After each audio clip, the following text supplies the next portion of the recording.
তুমি সবখানে বিরাজমান, তুমি সবখানে বিরাজমান। পাহাড় সাগরে নদীর কলে ঝর্ণার নূপুরে বাতাসের গিল্লে শুনি সদা তোমার গুণগান। তুমি সবখানে বিরাজমান, তুমি সবখানে বিরাজমান। তুমি পারো করতে গরিব, তুমি পারো করতে ধনী, এই তো মহামহিয়ান। তুমি সবখানে বিরাজমান, সবখানে বিরাজমান। আমি কুদরতায় বুঝিতে পারি না ওগো মহামহিয়ান। তুমি সবখানে বিরাজমান। আলহামদুলিল্লাহ আলহামদুলিল্লাহ নাহমাদুহু ওয়া নাস্তাঈনুহু ওয়া নাস্তাগফিরুহু ওয়া নু'মিনু বিহি ওয়া নাতাওয়াক্কালু আলাইহি ওয়া না'উযু বিল্লাহি মিন শুরুরি আনফুসিনা ওয়া মিন সাইয়্যাতি আ'মালিনা। من يهد الله فلا مضل له ومن يضلله فلا هادي له ونشهد أن لا إله إلا الله وحده لا شريك له ونشهد أن سيدنا وحبيبنا ومولانا محمدا عبده ورسوله الذي أرسله بالحق بشيرا ونذيرا وداعيا إلى الله بإذنه وسراجا وقمرا منيرا.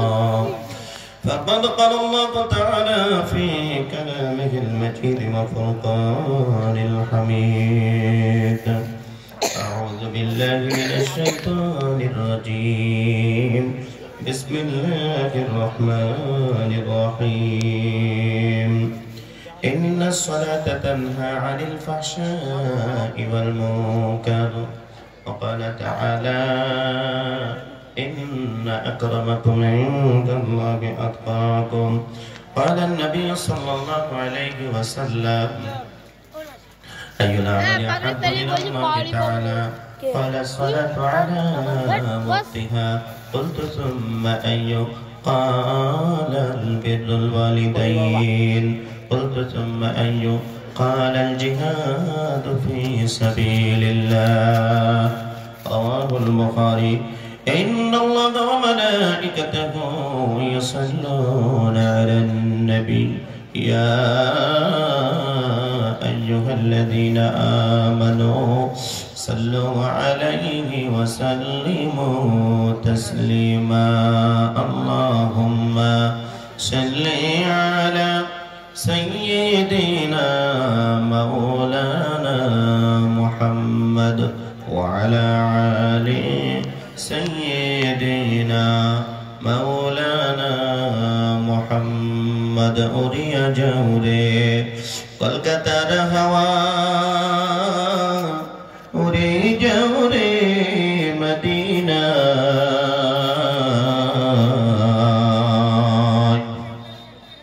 গোলামদের সালাম দিও হাবিবের পাক রওজায়। আল্লাহুম্মা সাল্লি আলা সাইয়্যিদিনা মাওলানা মুহাম্মদ وعلى آل سيدنا مولانا محمد رسول أمر लो आशा रसूल अमर बालो बशा रसूल अमर प्रेम बिरोगेर मूल आलोचना रसूल अमर काजे कर्मे अनुप्रेरणा अल्लाहुम्मा सल्लि अला सय्यिदिना मौलाना मुहम्मद व अला आलि सय्यिदिना मौलाना मुहम्मद बलगल उला बिकमालिहि कशफ الدجى بجماله حسنت جميع خصاله صلوا عليه وآله شرق المكان بنوره صد جمال لصوره نسخ الملل بظهوره نسخ الملل بظهوره صلوا عليه وآله صلوا عليه وآله لا إله إلا الله شبه لا إله أرجو لا إله إلا الله لا إله إلا الله لا إله إلا الله جردن আছে ভাই আল্লাহর ভয় আল্লাহ আল্লাহ সব সময় আহার নিদ্রা ভালো লাগে না আহার নিদ্রা ভালো লাগে না ভালো লাগে শুধু ইল্লাল্লাহ লা ইলাহা ইল্লাল্লাহ জোরে লা ইলাহা লা ইলাহা ইল্লাল্লাহ মুহাম্মাদুর রাসূলুল্লাহ সাল্লাল্লাহু আলাইহি ওয়াসাল্লাম। যাও মাদ্রাসা জামিয়া মাহমুদিয়া বাহারুল উলুম নবকলা বার্ষিক ঐতিহাসিক দস্তরবন্দি জলসার স্বনামধন্য সুযোগ্য আমার সেরেতাজ সভাপতি সাহেব, আজকের এই বিশাল দিনী ওয়াজ মাহফিলের আকর্ষণীয় বক্তা আলহাজ হযরত মাওলানা সানোয়ার হোসেন সাহেব, আজকের এই বিশাল দিনী ওয়াজ মাহফিলের জনাব হযরত মাওলানা হাফেজ কারি আইনুল হক ইশাআতি সাহেব, জনাব হযরত মাওলানা মুফতি পীরে কামিল ফখরুদ্দিন হুজুর সাহেব, আজকের বিশাল দিনী ওয়াজ মাহফিলের হযরত মাওলানা মমতাজউদ্দিন সাহেব, মঞ্চে বরিষ্ঠ হযরত উলামা ইকরাম, সম্মুখে বসে থাকা বাবার বয়সের মুরব্বিয়ান সমাজ, ইসলামের বৃন্দ প্রান্তর যুবক ভাইরা, পর্দার অন্তরালে বসে বসে মাইকের আওয়াজ শুনে থাকা আমার অতি শ্রদ্ধা সম্মানিত মা ও বোনেরা, আমরা সবাই মিলে আল্লাহর শুকরিয়া আদায় করছি যে আল্লাহ আমাদের সবাইকে সুদীর্ঘ 1 বছর পর মাদ্রাসার বার্ষিক ওয়াজ মাহফিলের মধ্যে আসা বসার তৌফিক দিয়েছেন। এখানে বসতাই না যে আল্লাহ আমাদেরকে এখনো দূরে থাকবি তো ভালো লাগছে দেখ কোরআনের ময়দানে বসে বলন্দ আওয়াজ দিয়ে আল্লাহ এটা তো খালি পাচ্ছি আলহামদুলিল্লাহ। আর একটু উচ্চ সুর বুঝি না পায় ইফালে রাতি বহুত হয়ে গেল, এটা 40 বাজি গৈছে, আর ইফালে টোপনিও লাগিছে, ইফালে ভাষা হল অসমীয়া ভাষা। যদি অসমীয়া ভাষাত যদি আমি বয়ান কৰো তেতিয়াহ'লে আপোনালোকে কিন্তু বুজি নাপাব। গতিকে যিমান দূৰ সম্ভৱ যতদূৰ সম্ভৱ মই মোৰ মাতৃভাষা দি বয়ান নকৰো। আপোনালোকৰ যেটো মাতৃভাষা বাংলা ভাষা, সেই বাংলা ভাষায় আমি কথা বলার জন্য চেষ্টা করব। আমার তাওফিক ইল্লা বিল্লাহ আলাইহি তাওয়াক্কালতু ওয়া ইলাইহি উনীব। একটু জোরে বলেন আমিন। এই আমিনে বয়ান হবে না, একটু জোরে বলেন আমিন। রাত বহুত হয়েছে ভাই, আমরা একটু সরব। আমি নিজে দাঁড়াবো, যেহেতু আপনাদের মেহমান মুসাফির, আমি একটু দাঁড়াবো, আপনারা একটু দাঁড়াবেন আমার সঙ্গে। তাকবীর দিয়ে আমরা এগিয়ে আসবো, বলি ইনশাআল্লাহ।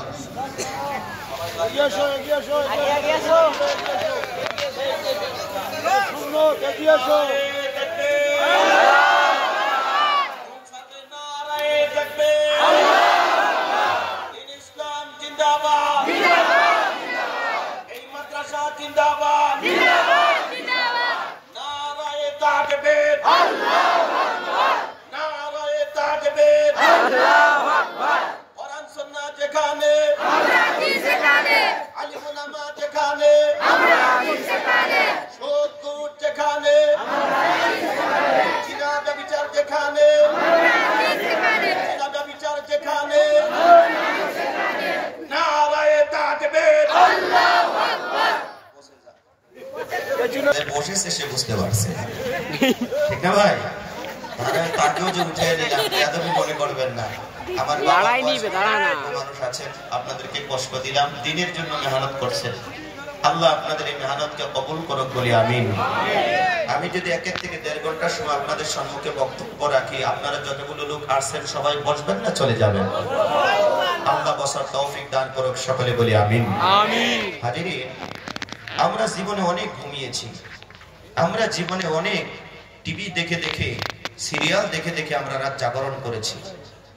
আমরা অনেক যুবক আছি ফ্রি ফায়ার আর পাবজি খেলায় আমরা রাত্র জাগরণ করেছি। ফেসবুক ইউটিউব চালাইতে চালাইতে আমরা অনেক রাত্র জাগরণ করেছি। আমরা মাঠের মধ্যে ফুটবল ক্রিকেট বল খেলা দেখতে গিয়ে অনেক সময় আমরা নষ্ট করেছি। আজকে এমন একটি মজলিসের জন্য আল্লাহ আমাদেরকে কবুল করেছে যেখানে কোরআন এবং হাদিস থেকে আলোচনা হবে। আজকের এই রাতটুকু আমরা আল্লাহর জন্য কুরবানি করব, বলি ইনশাআল্লাহ। ইনশাআল্লাহ। যুবকেরা বলে না, জোরে বলো ইনশাআল্লাহ। ইনশাআল্লাহ। ভাই বক্তাই তো বয়ান করতে পারে না, শ্রোতাই তো বক্তাকে বয়ান করবে, ঠিক না ভাই? ঠিক। শ্রোতাই যত সাপোর্ট দিবে বক্তাই তত বয়ান করবে। শ্রোতায় সাপোর্ট দিবে না, বক্তায় মনে মনে ভাববে যে আমার বক্তব্য মার্কেটে চলছে না, ঠিক না ভাই? গতিকে আমি আপনাদের এলাকায় জীবনে কোনোদিন আসি নাই, প্রথমবারের মতন এসেছি। যদি আপনারা একটু সময় যদি আমাকে দেন, উঠাউঠি যদি না করেন, কিছু তথ্য আপনাদের সম্মুখে তুলে ধরবো, আল্লাহ যদি তৌফিক দেয়। সম্মানিত ভাইরা, আমরা এই পৃথিবীতে এসেছি, আল্লাহ তাবারক তাআলা আমাদের সবাইকে আশরাফুল মাখলুকাতের ভিতরে শ্রেষ্ঠ মানুষ হিসাবে দুনিয়ার জমিনের মধ্যে আল্লাহ পাঠিয়ে দিয়েছেন। আমরা হলাম মানুষ। মানুষের মধ্যে 2টা ভাগ, একটা হলো বন মানুষ আর একটা হলো সভ্য মানুষ। বুঝতেছেন কথা? একটা হলো বন মানুষ, একটা হলো সভ্য মানুষ। এ ভাই, বন মানুষগুলো আফ্রিকার জঙ্গলের মধ্যে থাকে, তাদের শরীরের মধ্যে লম্বা লম্বা পশমগুলো আছে, তাদের কোনো হিসাব হবে না, তাদের মধ্যে মানবতা নাই, তাদের মধ্যে সামাজিকতা নেই।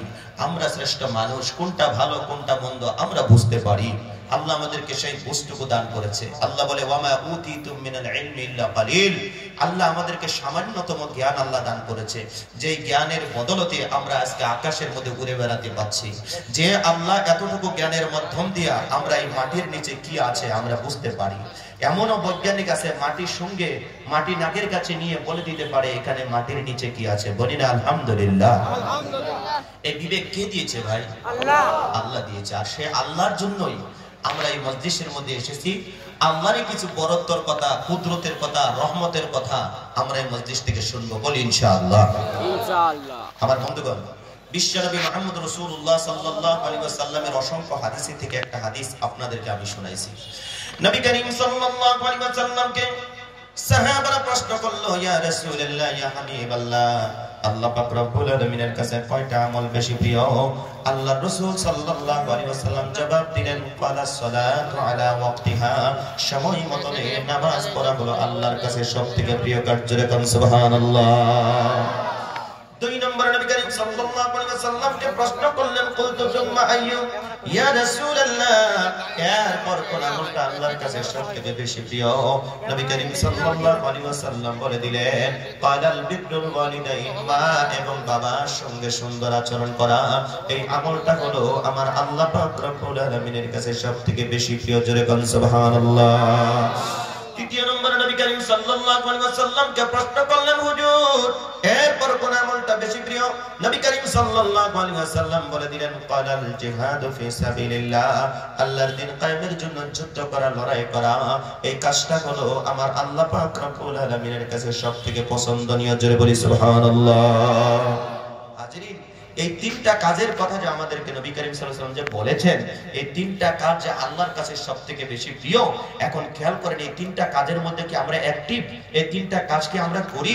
যদি করি, নবীজি সাল্লাল্লাহু আলাইহি ওয়াসাল্লাম বলেছে, তোমাদের জন্য জান্নাতের 8খানা দরজা তোমাদের জন্য ওপেন থাকবে, খোলা থাকবে। সুবহানাল্লাহ। হয় না? আরেকটু জোরে বলেন সুবহানাল্লাহ। সুবহানাল্লাহ, নাউজুবিল্লাহ, আল্লাহু আকবার। যত জোরে বলবেন আল্লাহ খুশি হবে, শয়তান নারাজ হবে। এই মাঠে আমরা এসেছি আল্লাহকে খুশি করার জন্য, শয়তানকে নারাজ করার জন্য, ঠিক কি না ভাই? গতিকে তাকবীরের জায়গায় তাকবীর দিব, সুবহানাল্লাহর জায়গায় সুবহানাল্লাহ বলবো, নাউজুবিল্লাহর জায়গায় নাউজুবিল্লাহ বলবো। আল্লাহ খুশি হবে, শয়তান নারাজ হবে, বলি ইনশাআল্লাহ। ফজরে যখন মসজিদে আজান হয়, কুত্তায় শব্দ করে আওয়াজ করে, এটারে কি বলে আপনাদের ভাষায়? কুকুরে যে বুক বুক করে এটা কি বলে? হ্যাঁ ভৌ ভৌ বলে নাকি? ভুক ভুক বলে। কেন করে ভাই? শয়তান দৌড়ে ওটা সচক্ষে দেখে। ফজরে যখন আজান হয়, মুয়াজ্জিন সাহেব যখন মসজিদে আজান দেয়, মদিনার আজানের মতন যখন কণ্ঠওয়ালা আজান মসজিদের মাইকে যখন শুরু হয়ে যায়, তখন কুত্তা আওয়াজ করতে থাকে, দৌড়তে থাকে, তখন শয়তানও দৌড়তে থাকে। মুয়াজ্জিন সাহেব মসজিদের মাইকে আজান শুরু করে দেন, আল্লাহু আকবার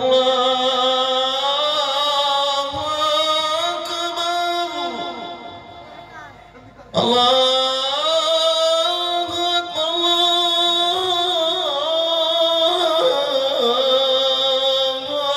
আকবার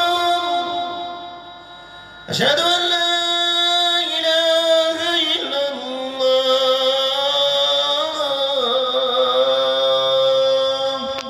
কুকুরে তোরা আওয়াজ দিতে থাকে, ঠিক না ভাই? সেজন্য আজকের এই মাঠের থেকে যারা বসেছেন, আপনাদেরকে 10 মিনিট, 1 ঘন্টা পরে, আধা ঘন্টা পরে, আধ ঘন্টা পরে বলতে পারে, এই আসাম থেকে বরপাটা থেকে ইদ্রিস হুজুর আসছে, 20 মিনিট বক্তব্য দিয়ে ফেলেছে, এখন তুই বসে আসিস, তোর কি বিড়ির নেশা লাগেনি? তোর কি সিগনেচারের নেশা লাগেনি? তোর কি গুটকার নেশা লাগেনি? একটু চল বাইরের দিকে আসে, একটু চা নাস্তা করে পরে আসে বসবি। শয়তানে যদি এই মাঠের থেকে এই মুহূর্তে আপনাকে যদি বের করতে পারে, কম্বলের তলে না নেওয়া পর্যন্ত শয়তান বাড়ি ফিরবে না। মুসলমান জোরে বলা কথা ঠিক না বেঠি? আমরা সেই শয়তানকে আশ্রয় দিব না, বলি ইনশাআল্লাহ। একটু জোরে তাকবীর হবে না? লিল্লাহি তাকবীর। মাশাআল্লাহ। মাদ্রাসায় যা খাবার খেয়েছেন, বাড়ি থেকে যা খাবার খেয়ে আসছেন, এবার আর পেটের ভাত, পেটের যেগুলো আপনারা খেয়েছেন সেগুলো আর বাড়ি নিয়ে যেতে পারবেন না, মাঠেই রেখে যেতে হবে। প্রিয় হাজরিন, খেয়াল করে লক্ষ্য করুন, আমি বলতেছিলাম 3টা কাজ আল্লাহ পাক রব্বুল আলামিনের কাছে সবথেকে বেশি প্রিয়। 1 নম্বর হলো সময় মতো নামাজ পড়া, 2 নম্বর হলো মা বাবার খেদমত করা, 3 নম্বর হলো আল্লাহর দ্বীন কায়েমের জন্য যুদ্ধ করা, লড়াই করা। এই 3টা কাজ হলো আমার আল্লাহ পাক রব্বুল আলামিনের কাছে বেশি প্রিয়। মুসলমান ভাইরা আমার, এই 3টা কাজের মধ্যে আমরা জড়িত হয়ে আছি কিনা একটাবার বিবেককে জিজ্ঞাসা করুন। একটাবার বিবেককে যদি আপনি প্রশ্ন করেন, জবাব চলে আসবে। জবাব যদি চলে আসে, আপনার সার্টিফিকেট আপনি নিজেই দিতে পারবেন। আপনি জান্নাতি না জাহান্নামী, নিজের সার্টিফিকেট আপনারা নিজেই দিতে পারবেন। আজকের মাঠের থেকে, ময়দানের থেকে আমরা গভীর রাতে আল্লাহর কাছে ওয়াদা দিব, জীবন চলে যাবে আর কোনোদিন আমরা নামাজ ছেড়ে দিব না। জোরে বলি ইনশাআল্লাহ। কেমন করে ঘুমাও তুমি, কেমন করে ঘুমাও তুমি, ফজর করে কাজা, যেমন তো হতে পারে তোমার জোহরে জানাজা, যেমন তো হতে পারে তোমার জোহরে জানাজা। কেমন করে ঘুমাও তুমি ও মানুষ, কেমন করে ঘুমাও তুমি, ফজর করে কাজা, যেমন তো হতে পারে তোমার জোহরে জানাজা, যেমন তো হতে পারে তোমার জোহরে জানাজা। মুসলিম হয় না জন্ম নিলে মুসলমানের ঘরে, কাফের মুমিন তফাৎ হয় নামাজের উপরে, মানুষ সালাতের উপরে। মুসলিম হয় না জন্ম নিলে মুসলমানের ঘরে, কাফের মুমিন তফাৎ হয় নামাজের উপরে, মানুষ সালাতের উপরে। ये জীবনে নামাজ যেন, ये জীবনে সালাত যেন না হয় তোমার কাজা, যেমন তো হতে পারে তোমার জোহরে জানাজা, যেমন তো হতে পারে তোমার জোহরে জানাজা। কেমন করে ঘুমাও তুমি, কেমন করে ঘুমাও তুমি, ফজর করে কাজা, যেমন তো হতে পারে তোমার জোহরে জানাজা। বেনামাজের লাশ কবরে রাখিবে যখন, মাটির চাপায় বুকের পাজর ভাঙবে রে তখন, মানুষ ভাঙবে রে তখন। বেনামাজের লাশ কবরে রাখিবে যখন,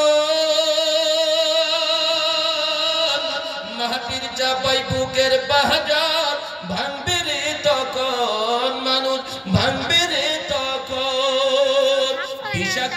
সাপের সুবল বিষাক্ত সাপের সুবল বেনামাজির সাজাও যমুনা তো হতে পারে তোমার জহুরি জানাজা যমুনা তো হতে পারে তোমার জহুরি জানাজা কেমন করে ঘুমাও তুমি কেমন করে ঘুমাও মানুষ ফজর করে কাজা যমুনা তো হতে পারে তোমার জহুরি জানাজা যমুনা তো হতে পারে তোমার জহুরি জানাজা মুসলমান একটা জবান বন্ধ রাখবেন না জোরে বলেন কথা ঠিক না বেঠে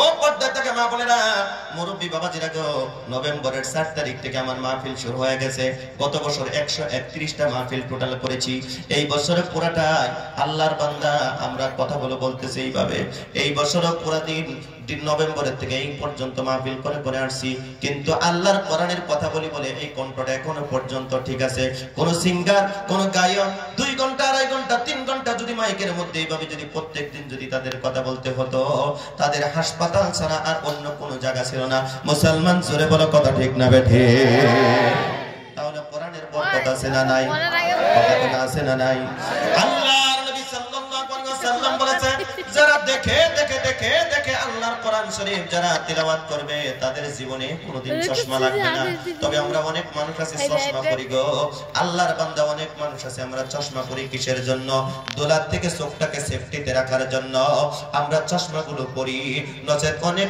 আলিম উলামা আছে তারা কিন্তু জীবনেও চশমা পরতো না মুসলমান ভাইরা আমার আপনারা শুনেছেন বা দেখেছেন এ বন্ধু দারুল উলুম বাসকান্দি মাদ্রাসার কথা বলতেছি আসামের জমিনের মধ্যে দারুল উলুম বাসকান্দি একটা মাদ্রাসা আছে নেটের মধ্যে গুগলের মধ্যে সার্চ দিয়ে দেখবেন আপনাদের এই নবকলা মাদ্রাসার মতনই বড় মাদ্রাসা ওই মাদ্রাসা আমি লেখাপড়া করেছি আমি দেখেছি আল্লাহর বান্দা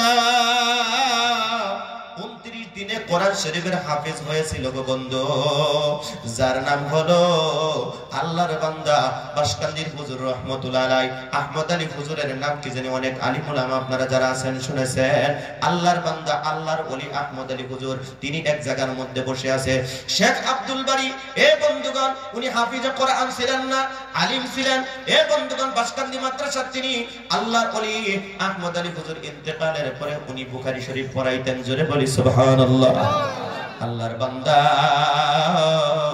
একটু খেয়াল করুন লক্ষ্য করুন দুইজন আল্লাহর ওলি একসঙ্গে বসে আছে একদিন আহমদ আলী হুজুর হয়তো হাসি তামসা করে হাসতামসা করে আপনারা হাসতামসা করেন না না হাসি ঠাট্টা করেন হাসি ঠাট্টা আমার ভাষায় বুঝতেছেন তো বলি আলহামদুলিল্লাহ আল্লাহর ওলি আহমদ আলী হুজুর তিনি ওনাকে হাসি তামসা করে বলতেছে তুমি কি আমার এই বছরে কি তুমি হাফিজে তুমি কি তারাবি শোনাইতে পারবা রমজান মাসে তারাবি শোনাইতে পারবা এদিকে মাওলানা আব্দুল বারী হুজুর তিনি সাথে সাথে বলে ফেললেন হুজুর আপনি যদি দোয়া করেন আমি ইনশাআল্লাহ পারবো আল্লাহর বান্দা এ বন্ধুগণ একটু খেয়াল করুন লক্ষ্য করুন বাসকান্দির হুজুর রহমাতুল্লাহ আলাইহি ওনাকে বললেন ঠিক আছে আমি তোমার জন্য দোয়া করে দিলাম আল্লাহর বান্দা উনি যতটুকু উল্টায়া পাতাগুলো উল্টায়া যতটুকু লেখা যতটুকু পড়া উনি দেখে সাথে সাথে সমস্ত পড়া তার মুখস্থ হয়ে যায় আর 29 দিনে ওই বাসকান্দি মাদ্রাসার মধ্যে উনি তারাবি শুনিয়েছিলেন একটু জোরে বলা যায় কিনা মারহাবা লিল্লাহি তাকবীর আজকে এই মাদ্রাসা থেকে আপনারা দেখেছেন 7 জন ছেলে সকাল থেকে নিয়ে রাত 8টা পর্যন্ত আল্লাহর কোরআন শরীফ সূরা আলিফ লাম থেকে নিয়ে শুরু করে সূরা ফাতিহা থেকে নিয়ে শুরু করে সূরা নাস পর্যন্ত রাত 8টা পর্যন্ত 7 জন ছেলে আল্লাহর কোরআন শরীফ আপনাদেরকে শোনায়া দিয়েছে আল্লাহর বান্দা হাফেজে কোরআনগুলো তারা জাস্টিস হিসেবে ছিলেন তাদের সম্মুখে তারা মুখস্থ আল্লাহর কালাম শুনিয়ে দিয়েছে আল্লাহ পাক রব্বুল আলামিনের প্রশংসা করি বলি আলহামদুলিল্লাহ আল্লাহর বান্দা রাত্র গভীর হয়ে গেছে আমি বলতেছিলাম এ বাবাজিরা আমার ও পর্দা থেকে মা বোনেরা আমি বলতেছিলাম কোরআনের ফজিলতের কথা কোরআনের বর্ণনা আপনাদেরকে দিতেছিলাম একটু খেয়াল করুন লক্ষ্য করুন আজকে কোরআনুল কারীমের বক্তব্য যদি মাঠের মধ্যে রাত 3টার সময় 2টার সময় যদি এই কোরআনের ময়দানের মধ্যে যদি এই কোরআনের ময়দান না হয়ে যদি অন্য যদি মঞ্চ হতো আমরা একটা লোক থাকতাম না মাঠটা খালি করে দিতাম কথা কোন ঠিক না বেঠে সেজন্য যুবকদেরকে বলছি যুবক তোমরা তোমরা যারা মাধ্যমিক পরীক্ষা দিবা, তোমরা যারা হায়ার সেকেন্ডারি পরীক্ষা দিবারে জবাব দেওয়ার সঙ্গে সঙ্গে সঙ্গে সঙ্গে একটা মাস দুইটা মাস তোমরা মেহনত করবা, নিজেকে প্রশ্ন করবা, আরে আমি মুসলমানের সন্তান, হিন্দি পড়তে পারি, ইংরেজি বুঝি, ইংরেজি পড়তে পারি, গণিত বুঝি, বিজ্ঞান বুঝি, আসামি বাংলা পড়তে পারি, কিন্তু আমার জীবনেতে এখনো পর্যন্ত লৌহে মাহফুজ থেকে আগত একটি গ্রন্থ আল্লাহর কোরআন শরীফ, যে কোরআন শরীফের মধ্যে কোনো ভুল নাই, ত্রুটি নাই, শুরু থেকে শেষ পর্যন্ত আপনি পড়বেন, একটা আখর আপনি ভুল ধরতে পারবেন না। মুসলমানের সন্তান হয়ে আমরা যে কোরআন শরীফ শিখলাম না, নিজেকে ছোট মনে করে একটু মেহনত করে আমরা সবাই মিলে আল্লাহর কোরআন শরীফ শিখবো বলি ইনশাআল্লাহ। যুবকদেরকে বলছি, মুরব্বী বাবাদেরকে বলছি, আপনাকে হিন্দি কিতাবে কবরের আযাব থেকে বাঁচাইতে পারবে না, ইংরেজি কিতাবে আপনাকে কবরের আযাব থেকে বাঁচাইতে পারবে না। ও মুসলমান ভাইরা আমার, আমি শিক্ষার বিরুদ্ধে কথা বলছি না। ইংরেজি আপনার লাগবে, হিন্দি আপনার লাগবে, বাংলা আপনার লাগবে, গণিত আপনার লাগবে। আল্লাহর বান্দা, তোমাদেরকে দুইটা চরণ ধরে, দুইটা পায়ে ধরে আমার বন্ধুগণ বসপাড়া আসামের জমিন থেকে এসে বলে যায়, এগুলোর সাথে সাথে আমরা কোরআনের শিক্ষায় শিক্ষিত যদি হতে পারি, কবরের মধ্যে যদি যাই গো, এই কোরআন শরীফ কবরের মধ্যে আপনি আমাকে নিরাপত্তা দিবে। আমরা সবাই আল্লাহর কোরআন শরীফ তিলাওয়াত শিখব বলি ইনশাআল্লাহ। কোরআন শরীফ শিখবেন, এই কোরআন আপনাদেরকে কবরের আযাব থেকে বাঁচাইতে পারবে। সম্মানিত ভাইরা, আপনি হিন্দি পড়বেন, জ্ঞান অর্জন হবে, বিজ্ঞান পড়বেন, আপনার জ্ঞান অর্জন হবে, আসামি বাংলা পড়বেন, আপনার জ্ঞান অর্জন হবে, হিন্দি কিতাব পড়বেন, আপনার জ্ঞান অর্জন হবে, কিন্তু আপনার আমলনামার মধ্যে একটা নেকিও দেওয়া হবে না। আল্লাহর কোরআন শরীফ থেকে যখন আপনি এক একটা হরফ, এক একটা আখর যখন আপনি তিলাওয়াত করবেন, নবীজি সাল্লাল্লাহু আলাইহি ওয়াসাল্লাম বলেছে, প্রত্যেকটা হরফের বিনিময়, প্রত্যেকটা আখরের বিনিময় আপনাদের আমলনামার মধ্যে 10টা করে নেকি দিবে। সুবহানাল্লাহ। কান্না আসাম তথা কলকাতা, আমাদের এই দুই জায়গার মানুষগুলো সুবহানাল্লাহ কোথায় বলা লাগে, নাউজুবিল্লাহ কোথায় বলা লাগে, আমরা শিখছি কিন্তু আলসামি করি। আলসা বুঝেন না আপনারা? অলস, অলস। এক অলস আর এক অলসকে বলে, কলা খাবি? কয় বলে সুলানি আছে কি? কত অলসের অলস, ও কলাটা খাবে, সুলিয়ে খাবে না। সোলানির কথা জিজ্ঞেস করছে, এক অলস আরেক অলসকে জিজ্ঞেস করছে, কয় কলা খাবি? কয় সোলানো আছে, যদি থাকে খাবো, আর যদি নেই তাহলে খাবো না। হাজিরিন, আমরা অলসতা করব না, বলি ইনশাআল্লাহ। এ যুবক সিল্লে বলো ইনশাআল্লাহ। সিন্নি আছে, আবারও খাবেন, বিরিয়ানি আবারও আছে, ফজরের পরে দরকার আর একটু করে দেওয়া হবে। হ্যাঁ না, সব খাবার খেয়েছেন? খেয়েছেন? দরকার হয় বাড়ি গিয়ে ফজরের নামাজ পড়ে কিছু চা নাস্তা করে 10টা 11টা পর্যন্ত ঘুমাবো, বলি ইনশাআল্লাহ। প্রিয় হাজিরিন, দুইটা চরণ ধরে, দুইটা পায়ে ধরে আপনাদেরকে বলে যাই, আজকে থেকে ওয়াদা করেন, আজকে থেকে ইরাদা করেন, আল্লাহর কোরআন শরীফ তিলাওয়াত করা শিখবেন। এই কোরআন শরীফ যদি আপনি তিলাওয়াত করেন, দুনিয়াতেও লাভ হবে, পরকালেও লাভ হবে। আল্লাহর বান্দা, দুনিয়াতে মান সম্মান ইজ্জত আমার আল্লাহ পাক রব্বুল আলামিন বাড়িয়ে দিবে। পরকালে দুনিয়ার মধ্যে থেকে বিদায় নেওয়ার পরে যখন আপনি কবরের মধ্যে যাবেন গো, কবরের মধ্যে যাওয়ার সাথে সাথে এই কোরআন শরীফ আপনাকে নিরাপত্তা দেওয়ার জন্য কবরের মধ্যে চলে আসবে। জোরে বলি সুবহানাল্লাহ।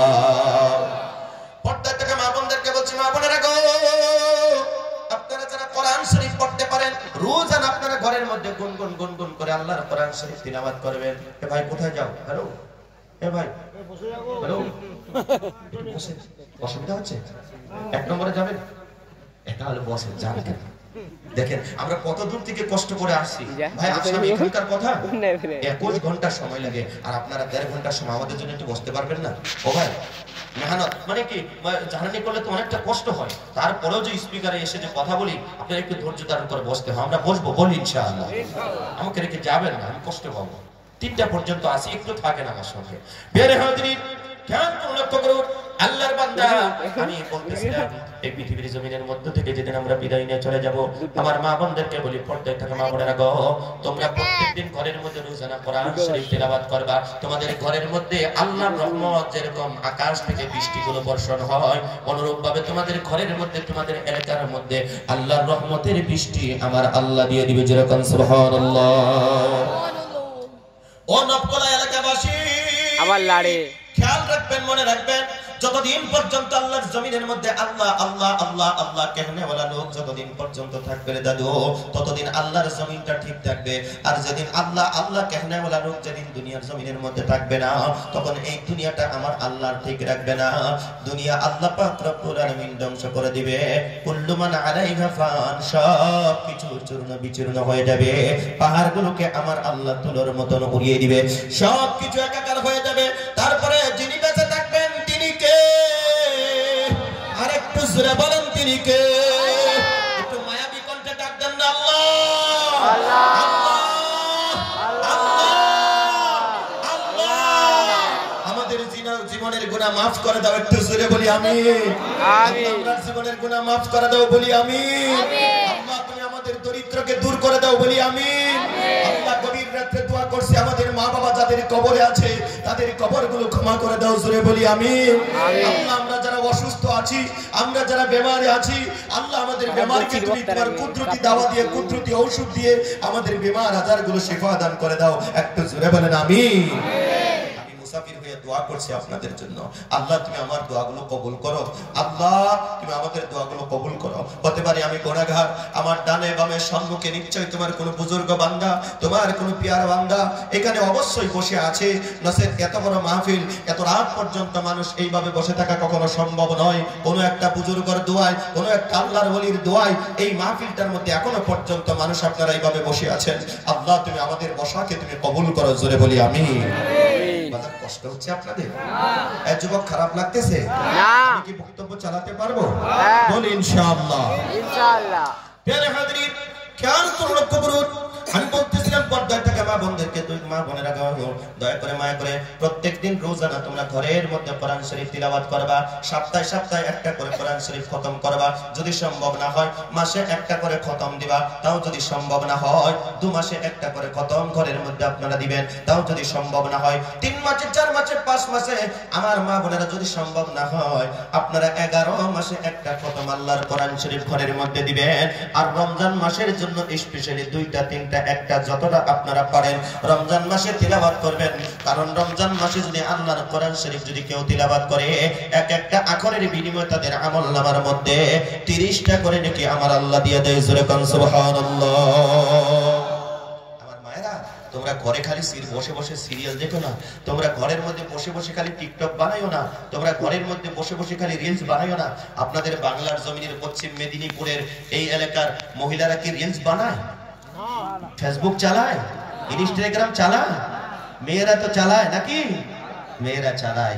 আমার মা বোন তোমরা যারা এসেছো, যুবতী বোন তোমরা যারা এসেছো, জাহান্নামের আগুনের থেকে বাঁচার জন্য বলছি, আজকের থেকে তোমরা ইনস্টাগ্রামটা বন্ধ করে দাও, ফেসবুকটা তোমরা বন্ধ করে দাও। তোমরা ছবিগুলো, তোমরা নোংরা ছবিগুলো এই ফেসবুকের মধ্যে, ইউটিউবের মধ্যে আর ইনস্টাগ্রামের মধ্যে দিও না। জাহান্নামের আগুনের থেকে বাঁচার জন্য বোন তোমার দুটা চরণ ধরে বলছি, তুমি মনে মনে ভাবছো সফলতা ফেসবুকের মধ্যে রয়েছে, তুমি মনে মনে ধারণা করছো সফলতা ইনস্টাগ্রামের মধ্যে রয়েছে, না, এটার মধ্যে সফলতা নেই। আল্লাহ বর্ণনা করেছে আল্লাযীনা ইউকিমুনাস সালাতা ওয়া মিম্মা, আল্লাহ বলেছে আল্লাযীনা ইউমিনুনা বিল গায়ব ওয়া ইউকিমুনাস সালাতা ওয়া মিম্মা রাযাকনাহুম ইনফিকুন। মুমিন মুসলমানদের জন্য সফলতা রয়েছে যারা আল্লাহর প্রতি, গায়বের প্রতি যারা বিশ্বাস করে, যারা নামাজ প্রতিষ্ঠা করে, যারা আল্লাহর রাস্তায় যাকাত দেয়, তাদের জন্যই আল্লাহর কাছে সফলতা রয়েছে, জোরে বলি সুবহানাল্লাহ। বহু যুবক যুবতীরা মনে করছে ইউটিউবের মধ্যে, ইনস্টাগ্রামের মধ্যেই সফলতা রয়েছে। আল্লাহকে ওয়াস্তে মা বোনদেরকে, যুবতী বোনদেরকে বলি, এই সফলতা ছেড়ে দাও। কারণ তোমার বিবাহ হবে, তোমাকে চালানোর জন্য একজন মানুষ আল্লাহ নিযুক্ত করেছে, সেটা হলো তোমার স্বামী। কিছুক্ষণ আগে আমরা একটা জোড়া বন্ধন আমরা বেঁধে দিলাম, চিরদিনের একটা বন্ধন বেঁধে দিলাম। দোয়া করছি তাদের দাম্পত্য জীবনে আল্লাহ সুখীময় করে দেখ, জোরে বলি আমিন। আমার মায়েরা, যদি আমার কথা বুঝছো তাহলে তোমরা আমল করবে।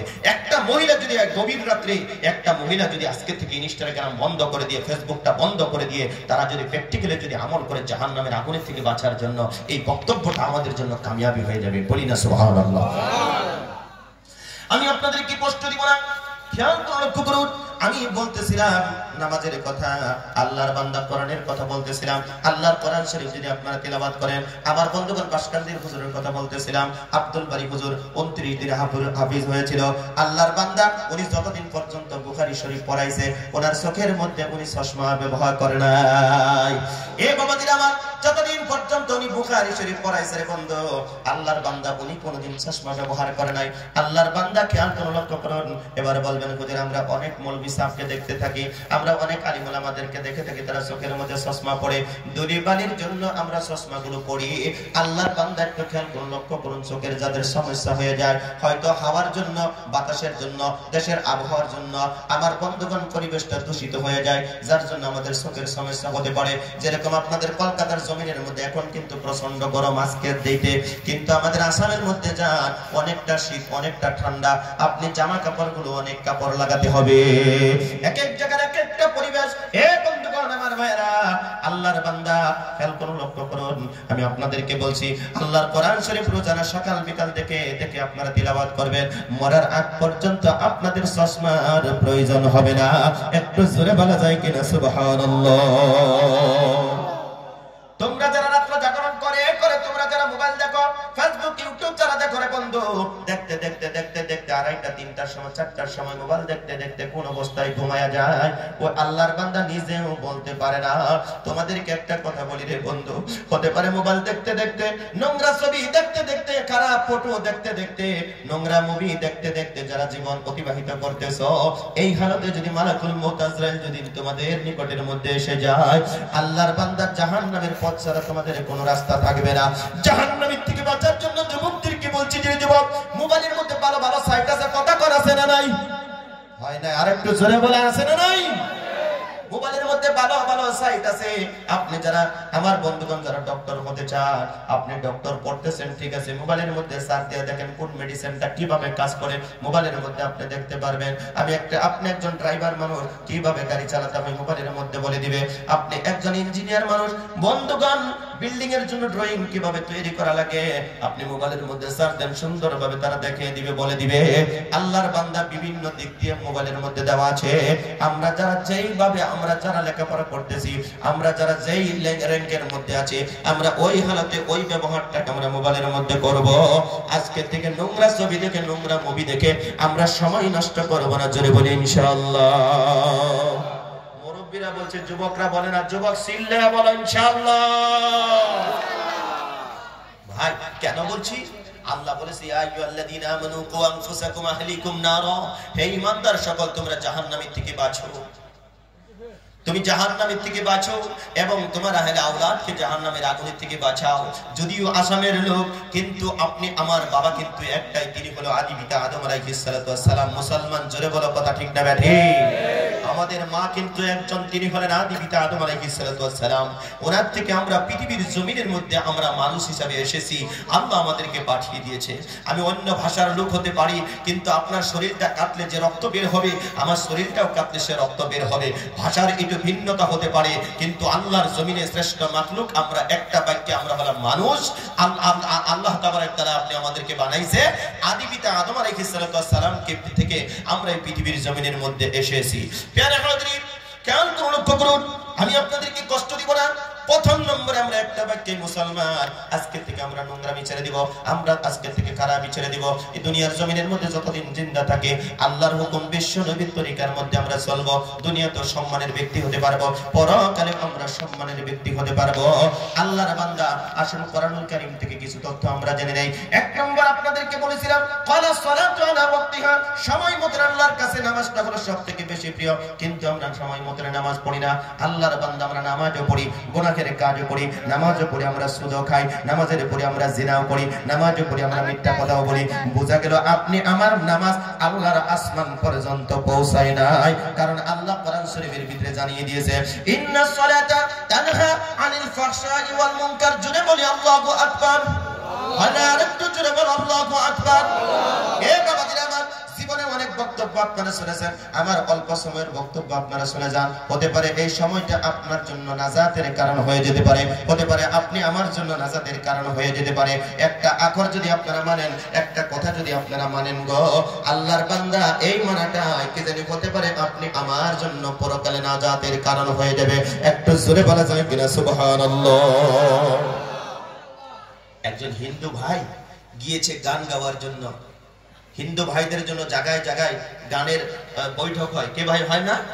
হ্যাঁ, পূজা মণ্ডপে হয়তো তাদের গান বাজনাগুলো হয়, তো একজন গায়ক গিয়েছে গান গাওয়ার জন্য, গানের পালা নিয়েছিল, লঙ্কাকে জয় করেছিল। বুঝতেছেন কথা? লঙ্কাকে জয় করেছিল। উনি গান গাইতে গাইতে গাইতে গাইতে এক পর্যায়ে দেখা গেল লঙ্কাকে জয় করলো, এই কথাটা উনি ভুলে গেছে। মাঝে সময় আমাদের এরকম হয়, আমাদের নামটা মানে ভিতরে আছে কিন্তু আসতেছে না, এরকম হয় কি ভাই? হয় না? আমাদের জানার কথাটা ভিতরে আছে কিন্তু আমি প্রকাশ করতে পারতেছি না। উনি এরকম হয়ে গেছে, ওনার কথাটা জানা আছে কিন্তু প্রকাশ করতে পারতেছে না। গানের মাধ্যমে উনি বলতেছে, লঙ্কা যে জয় করিল তার নাম জানি কি। যারা হারমোনিয়াম, ঢোল ঢোল গিটার টিটার বাজা, ওদেরকে প্রশ্ন করতেছে। জনগণ কিন্তু বুঝছে না, জনগণ ভাবছে না আমাদের তো সিঙ্গার তো গান গেয়েই যাচ্ছে, সুরের মাধ্যমে বলতেছে। জনগণ ভাবছে আমাদের সিঙ্গার তো গান গেয়েই যাচ্ছে, কারণ হারমোনিয়াম ঢোল ফুলের বাজনা তো এদিকে চলছে। তখন উনি ভাবছে যে না, গান গেয়েই যাচ্ছে। উনি বলতেছে, লঙ্কা যে জয় করিল তার নাম জানি কি। তখন যারা হারমোনিয়াম ঢোল টোল তবলা টবলা গিটার মিটার যারা বাজায়, ওরা বলতেছে, দশানি ছয় আনি বাঘ আমরা জানি কি। তুমি গান গেয়ে নাও দশানা, আর আমাদেরকে দেও ছয় না, আমরা এটা জানবো কি করে? এটা তো তোমার জানার কথা, কারণ তুমি সিঙ্গার, এটা তোমার জানার কথা। তখন মনে মনে ভাবতেছি, আজকে যদি এখানে যদি গানের বৈঠকটা যদি সম্পূর্ণ যদি না করি, তাহলে কমিটির মানুষে তো টাকা দিবে না। সেজন্য উনি বলতেছে, আজ হইতে বাঘ হইবে সমান সমান, লঙ্কা জয় করিল বীর হনুমান। বুঝলেন কথা ভাইরা আমার? যখন উনি বলতেছে যা লঙ্কা যে জয় করিল তার নাম জানি কি, তখন ওনারা বলতেছে 10 আনি 6 আনি ভাগ আমরা জানি কি। উনি বললেন যে আজ হইতে বাঘ হইবে সমানে সমান। তখন যারা ডোল হারমোনি কঞ্জরে টঞ্জরে যারা বাজা, যখন দেখছে আজকের ভাগটা তো সমান সমান হয়ে যাবে, তাহলে আমরা বলে দেই। ওদের আবার মুখস্থ আছে, ওরা তৎক্ষণাৎ বলে দিলেন লঙ্কা জয় করলো বীর হনুমান। হাজরিন, আমার বলার কারণ হলো, বক্তা আসবে, বক্তব্য করবে, 20-30 হাজার টাকা নিয়ে চলে যাবে, মাহফিল কমিটির লাভ হবে, বক্তার লাভ হবে, জনগণের কি লাভ হবে? হাজরিন, সেই কথাটা বলার জন্য আপনাদেরকে বলছি, আজকের এই মাহফিলের থেকে 2-3টা কথা বলে আমরা নিয়ে যাব, তবেই সেটা আমাদের লাভ হবে, বক্তারও লাভ হবে, আপনাদেরও লাভ হবে, কমিটিরও লাভ হবে। আমরা 2-4টা কথা নিব, বলি ইনশাআল্লাহ। কারা কারা নিবেন না হাত তুলে দেখান। উল্টা লেগে গেছে, হাসতেছেন, হাসলেও সব, কান্নাও সব। সুবহানাল্লাহ। ভাই হাসার জায়গায় হাসবেন, কান্দার জায়গায় কাঁদবেন, সব দিবে কে? আরেকটু জোরে বলেন কে? আল্লাহ পাক রব্বুল আলামিন কোরআনের ভিতরে জানাইয়া দিয়েছেন, আমার দিকে তাকান। আল্লাহ পাক রব্বুল আলামিন বলেন, ফালিয়াযহাকু কালিলান ওয়ালিয়াবকু কাসীরা। আল্লাহ বলেন, বান্দারে হাসো কম, জীবনে কান্দো বেশি। দাদু ভাইয়ের আমার, আমরা ফুটবলের মাঠে যখন গেছি গো, আমার যেটা আকর্ষণীয় যেটা খেলোয়াড় ছিল, যখন উনি গোলটা নিয়ে সত্যি সত্যি যখন যখন হয়ে গেল, এমন জোরে চিল্লান দিছে আনন্দের ছুটে, মনে হয় আমার দম বাগির হয়ে যাবে। কিন্তু একটা সলকেটও কিন্তু আমাকে পুরস্কার হিসাবে দেওয়া হয় না। জোরে কোন কথা ঠিক না ঠিক? আল্লাহ বলে, বান্দারে হাসো কম, কান্দো বেশি। আমরা ফুটবলের মাঠের মধ্যে গিয়ে হেসেছি, ক্রিকেটের মাঠের মধ্যে গিয়ে আনন্দ করেছি, ফুর্তি করেছি, গানের মজলিসের মধ্যে গিয়ে আমরা হাসি তামসা করেছি, আনন্দ করেছি। আমরা কোরআনের মজলিসের মধ্যে আসছি, এখানে হাসবো, হাসার জায়গায় আমরা হাসবো, কান্দার জায়গায় কেঁদে কেঁদে চোখের থেকে পানি ছেড়ে দিয়ে মুনাজাতে আমরা কান্না করব। আমার আল্লাহ তার কুদরতি হাত দিয়ে আপনি আমার চোখের পানিগুলো মুছে দিবে। একটু জোরে জোরে বলা যায় কিনা সুবহানাল্লাহ। ও দাদু ভাই, আমার রাত্র বাড়ি হয়ে গেছে, রাত্র গভীর হয়ে গেছে, 2টা 15 মিনিট হয়ে গেছে। আল্লাহর বান্দা, যখন রাত্র গভীর হয়ে যায়, আমার আল্লাহ পাক রব্বুল আলামিন আসমান থেকে 14টা আসমানের মধ্যে আসে, বলে, ওয়াকালা রাব্বুকুম উদউনি আস্তাজিব লাকুম। কি আসো তোমরা, আমাকে ডাকো, আমি আল্লাহ তোমাদের ডাকে সাড়া দিয়ে দিব। একটু জোরে জোরে বলা যায় কিনা সুবহানাল্লাহ।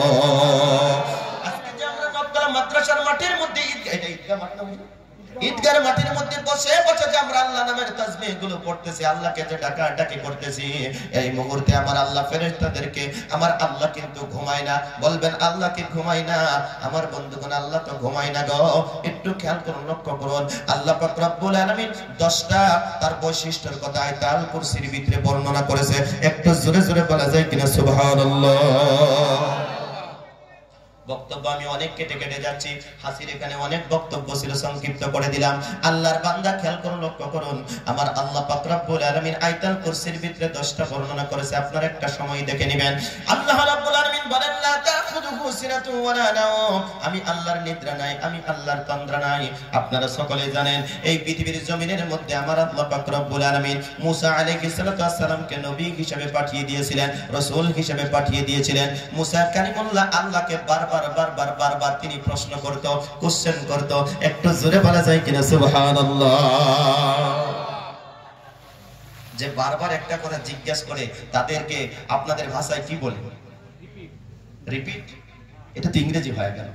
বারবার যারা জিজ্ঞেস করে, ধরেন আপনি আমাকে বারবার একটা কথা জিজ্ঞেস করছেন, আল্লাহ তাআলা তাকে চালাক বলে, চতুর বলে নাকি? পৃথিবীর জমিনের মধ্যে যত নবী রাসূল আল্লাহ পাঠিয়ে দিলেন, সবার থেকে চালাক ছিলেন, চতুর ছিলেন নবী মুসা আলাইহিস সালাম। সুবহানাল্লাহ। সুবহানাল্লাহ। অসুবিধা হচ্ছে আপনাদের? হযরত মুসা আলাইহিস সালাম বারবার আমার আল্লাহকে জিজ্ঞাসা করতে, কোশ্চেন করত, প্রশ্ন করত। আল্লাহর বান্দা একদিনের ঘটনা, আল্লাহ পাক রব্বুল আলামিনকে মুসা আলাইহিস সালামকে আমার আল্লাহ পাক রব্বুল আলামিনকে জিজ্ঞেস করলো, আল্লাহ গো তোমার কি নিদ্রা নাই, তন্দ্রা নাই? আল্লাহ পাক রব্বুল আলামিন বলেন, মুসা রে আমার কাছে তুমি আসিও, আমি অবশ্যই আমার নিদ্রা আছে না তন্দ্রা আছে এই কথাটা তোমাকে বুঝাইয়া দিব। তবে আসার আগে আমার হাতের মধ্যে, তোমার হাতের মধ্যে একটা কাঁচের গ্লাস নিয়ে আসবে, এই কাঁচের গ্লাসের মধ্যে একটু পানি করে নিয়ে আসবে। মুসা আলাইহিস সালাম তোর পাহাড়ের মধ্যে যখন চলে গেলেন, কাঁচের গ্লাসটা হাতের মধ্যে নিয়ে তিনি দণ্ডমান হয়েছে, তিনি দাঁড়িয়ে আছে। এমন অবস্থায় দাঁড়িয়ে থাকতে কোন সময় তার চোখের মধ্যে ঘুম লেগে গেছে। উনি বলতে পারেন না, হাতের থেকে কাঁচের গ্লাসটা জমিনের মধ্যে পড়ে যা চূর্ণ বিচূর্ণ হয়ে গেল। আমার আল্লাহ তৎক্ষণাৎ তার ঘুমটা ভেঙে দিয়ে জিজ্ঞেস করলো, মুসা রে আমি আল্লাহ যদি ঘুমাইয়া যাও, চন্দ্র সূর্যের মধ্যে টক্কর লেগে যাবে। আমি আল্লাহ যদি নিদ্রায় যদি চলে যায়, চন্দ্র সূর্যের মধ্যে টক্কর লেগে যাবে। আমি আল্লাহর জমিনের নিজামটা ঠিক থাকবে না, উল্টা পাল্টা হয়ে যাবে। আল্লাহ কয়লা তাখুযুহু সিনাতু ওয়ালা নাওম, আমি আল্লাহর নিদ্রা নাই, তন্দ্রা নাই। মুসলমান ভাইরা আমার, আজকে আপনারা নবকলাম ঈদগার মাঠের মধ্যে বাৎসরিক ওয়াজের মধ্যে বসে যে সুবহানাল্লাহ, নাউজুবিল্লাহ, আল্লাহু আকবার যে কথাগুলো বলতেছেন, আল্লাহর বান্দা এগুলো আমার আল্লাহ সচক্ষে দেখতেছে। একটু জোরে জোরে বলা যায় কিনা সুবহানাল্লাহ? লিল্লাহি তাকবীর। এলাকার যুবকদের আওয়াজ নেই, গলগেশ নেই, শিকড় গুটকা ক্যাফি সিগনেচার খাইয়ে এই সাইলেন্সার বসায়া দিয়েছে। সাইলেন্সারটা এটা একটা সাইলেন্সার, এটা বসে সাইলেন্সার বলার সঙ্গে সঙ্গে গাড়ি স্টার্ট হয়ে গেছে। এবার বুঝলেন, একে বলে সাইলেন্সার। এখান থেকে একটা শব্দ হচ্ছে, ওর শব্দ আর এই সাইলেন্সারের শব্দ ভিন্ন। আল্লাহ পাক রব্বুল আলামিন এই সাইলেন্সারটা বানিয়ে দিয়েছে। সুবহানাল্লাহ বলেন। সুবহানাল্লাহ। এই সাইলেন্সার চালাতে যতগুলো বস্তুর প্রয়োজন লাগবে আল্লাহ তাবারাক তাআলা এই জমিনের মধ্যে বান্দার জন্য নিয়ামত হিসেবে দিয়েছে। সুবহানাল্লাহ। আর ওই সাইলেন্সারে যদি শব্দ আপনারা শুনতে চান, ওকে তেল ভরতে হবে, স্টার্ট করতে হবে, ঠিক কি না ভাই? ওর আওয়াজ ভিন্ন, আমার আওয়াজ ভিন্ন। আল্লাহ কয় মাখলুকাতের আওয়াজ ভিন্ন ভিন্ন করে আমি আল্লাহ সৃষ্টি করেছি। এক একটা মাখলুকাতের এক একটা আওয়াজ আমি আল্লাহ তাবারাক তাআলা দিয়েছি। আমাদের আলাদা কোন একটা মাখলুক যদি শব্দ করে আওয়াজ করে, আমরা কিন্তু এখান থেকে বলে দিতে পারবো ওটা কি। তাহলে আমরা কি বৈজ্ঞানিক কম ভাই? আমরা কিন্তু সায়েন্টিস্ট কম নয়। এখান থেকে ধরেন 1/2 কিলোমিটার দূরে কোনো একটা আওয়াজ হচ্ছে, ধরে নেন হাতির আওয়াজ হচ্ছে, আপনি এখান থেকে না দেখে বলতে পারবেন এটা হাতির আওয়াজ হচ্ছে, এটা বাঘের আওয়াজ হচ্ছে, এটা কুকুরের আওয়াজ হচ্ছে। এই বিবেক যিনি দিয়েছে তিনি কে? আল্লাহ। আর একটু আসতে বলো ভাই, কে? আপনাদের কলকাতার মানুষ দেখি উল্টা, আসতে বললে জুড়ে বলি আলহামদুলিল্লাহ। ভাই রাত গভীর হয়েছে তো, অ্যাঙ্গলে একটু বয়ান না করলে আপনারা থাকবেন না, ছুটে যাবেন। যার জন্য একটু অ্যাঙ্গলে মেরে বক্তব্য দিচ্ছি। কষ্ট হচ্ছে না তো আপনাদের? মুরব্বীরা অ্যাঙ্গল কাকে বুঝে না, যুবক ঠিক বুঝতে পারে। কারণ যারা রাস্তার দাঁড়ায় দেখবেন ক্যারাম বোর্ড মারে, আপনাদের এলাকায় চলে নাকি?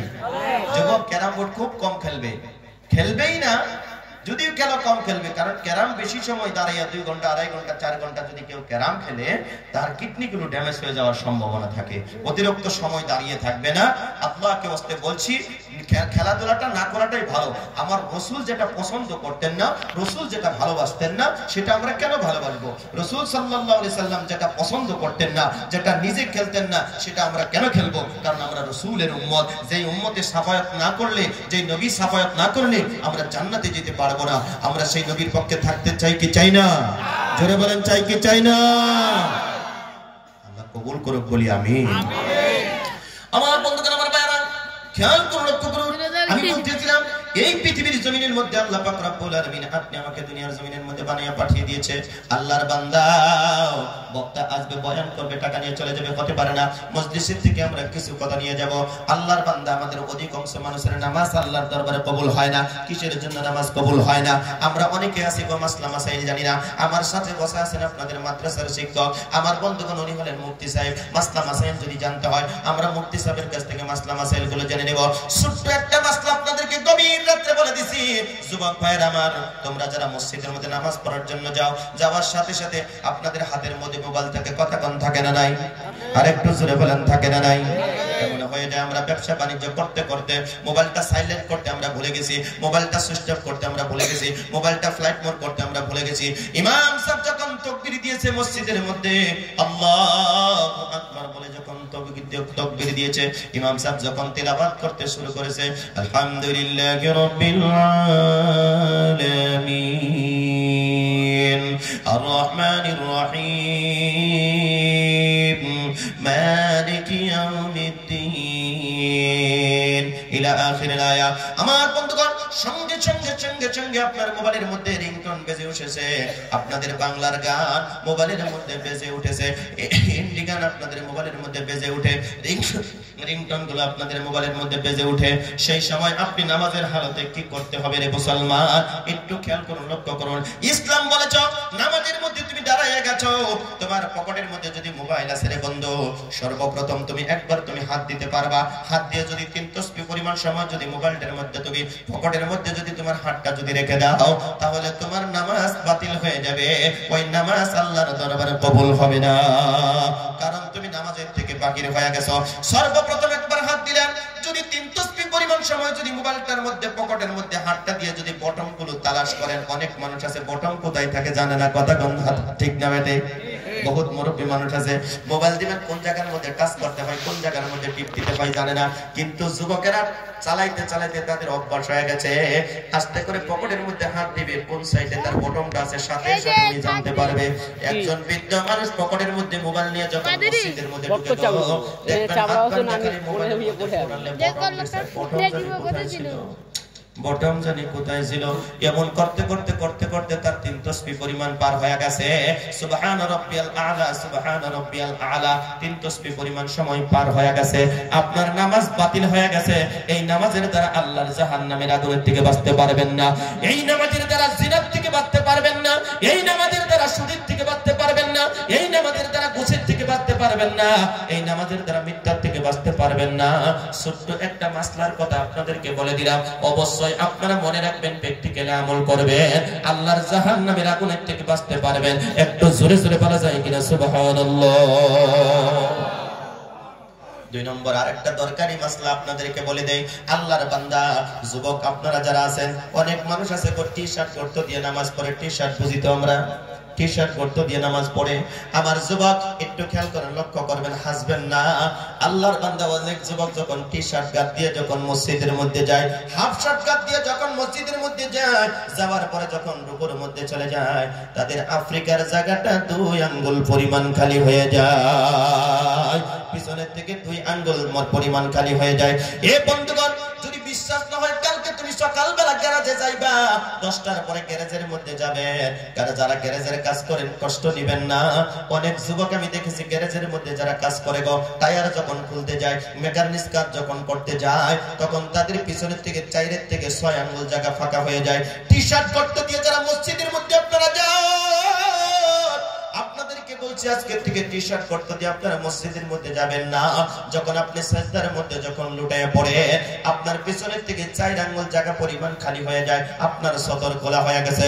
3 তসবিহ পরিমাণ সময় যদি আপনার পিছনের থেকে জায়গা জায়গাটা যদি খালি থাকে আপনার নামাজ বাতিল হয়ে গেছে, আপনার নামাজ আল্লাহর দরবারে কবুল হবে না। ওই নামাজের দ্বারা জাহান্নামের আগুনের থেকে বাঁচা আপনি আমার পক্ষে কখনো সম্ভব না। মুসলমান জোরে বলো কথা ঠিক না বেঠে? মনে থাকবে দুইটা মাসলা। 3 নম্বর আরেকটা মাসলার কথা আপনাদেরকে বলে দেই। আমরা পুরা তারা করে মসজিদের মধ্যে যখন যাই, ইমাম সাহেব লম্বা তাকবীর দেয়, কাঁধের মধ্যে হাতগুলো এইভাবে রেখে দেয়। অনেক মুক্তাদি আছে গো, ইমাম সাহেব তাকবীর দিয়ে হাত বাঁধার আগে অনেক মুক্তাদি পুরা তারা করে হাত বেঁধে ফেলে তাকবীর দিয়ে। আমার বন্ধুগণ অনেক মুক্তাদি আছে জানে না ইমামের সাথে সাথে মনে মনে যে তাকবীর বলা লাগবে। অনেক মানুষ জানে না 20 বছর ধরে নামাজ পড়ে আল্লাহর বান্দা 2 বার 4 বার করে চিল্লা লাগাইছে। আপনাদের এলাকায় চিল্লাওয়ালা আসেনি ভাই? কথা কোন আসেনি? আল্লাহর বান্দা অনেক মানুষ আছে এগুলো কিন্তু জানে না।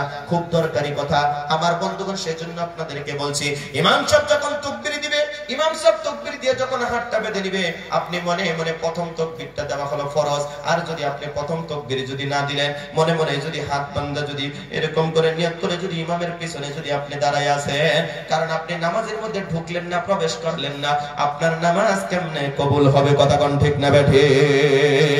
যার জন্য তাকবীর দিতে হবে, আপনি নামাজে ঢুকতে হবে, নামাজে ঢুকতে হবে। তবে এখানে আরেকটা কথা আছে, ইমাম সাহেবের আগে আমরা হাত বাঁধতে পারবো না, ইমাম সাহেবের পরে আমাদেরকে হাত বাঁধতে হবে। বুঝতেছেন কথা? বলি আলহামদুলিল্লাহ। যুবক ভাইরা আমার খেয়াল করুন, লক্ষ্য করুন আরেকটা মাসলার কথা 4 নম্বরে যুবকদেরকে বলে দেই, মুরব্বী বাবাদেরকে বলে দেই, আমাদের অধিকাংশ মানুষের নামাজ কবুল হয় না, যার জন্য আমরা গুনাহের কাজের থেকে বাঁচতে পারতেছি না। আজকে থেকে আমরা মাসলাগুলো জানবো, মুখস্থ করব, প্র্যাকটিক্যালি আল্লাহ রাব্বুল আলামিনকে সিজদা দিব। সেই সিজদায় অনেক মজা, অনেক মজা। আল্লাহর বান্দা জীবনের তোরা আপনারা এরকম মজা পাবেন না। এ বন্ধুগণ আমার ভাইরা রে,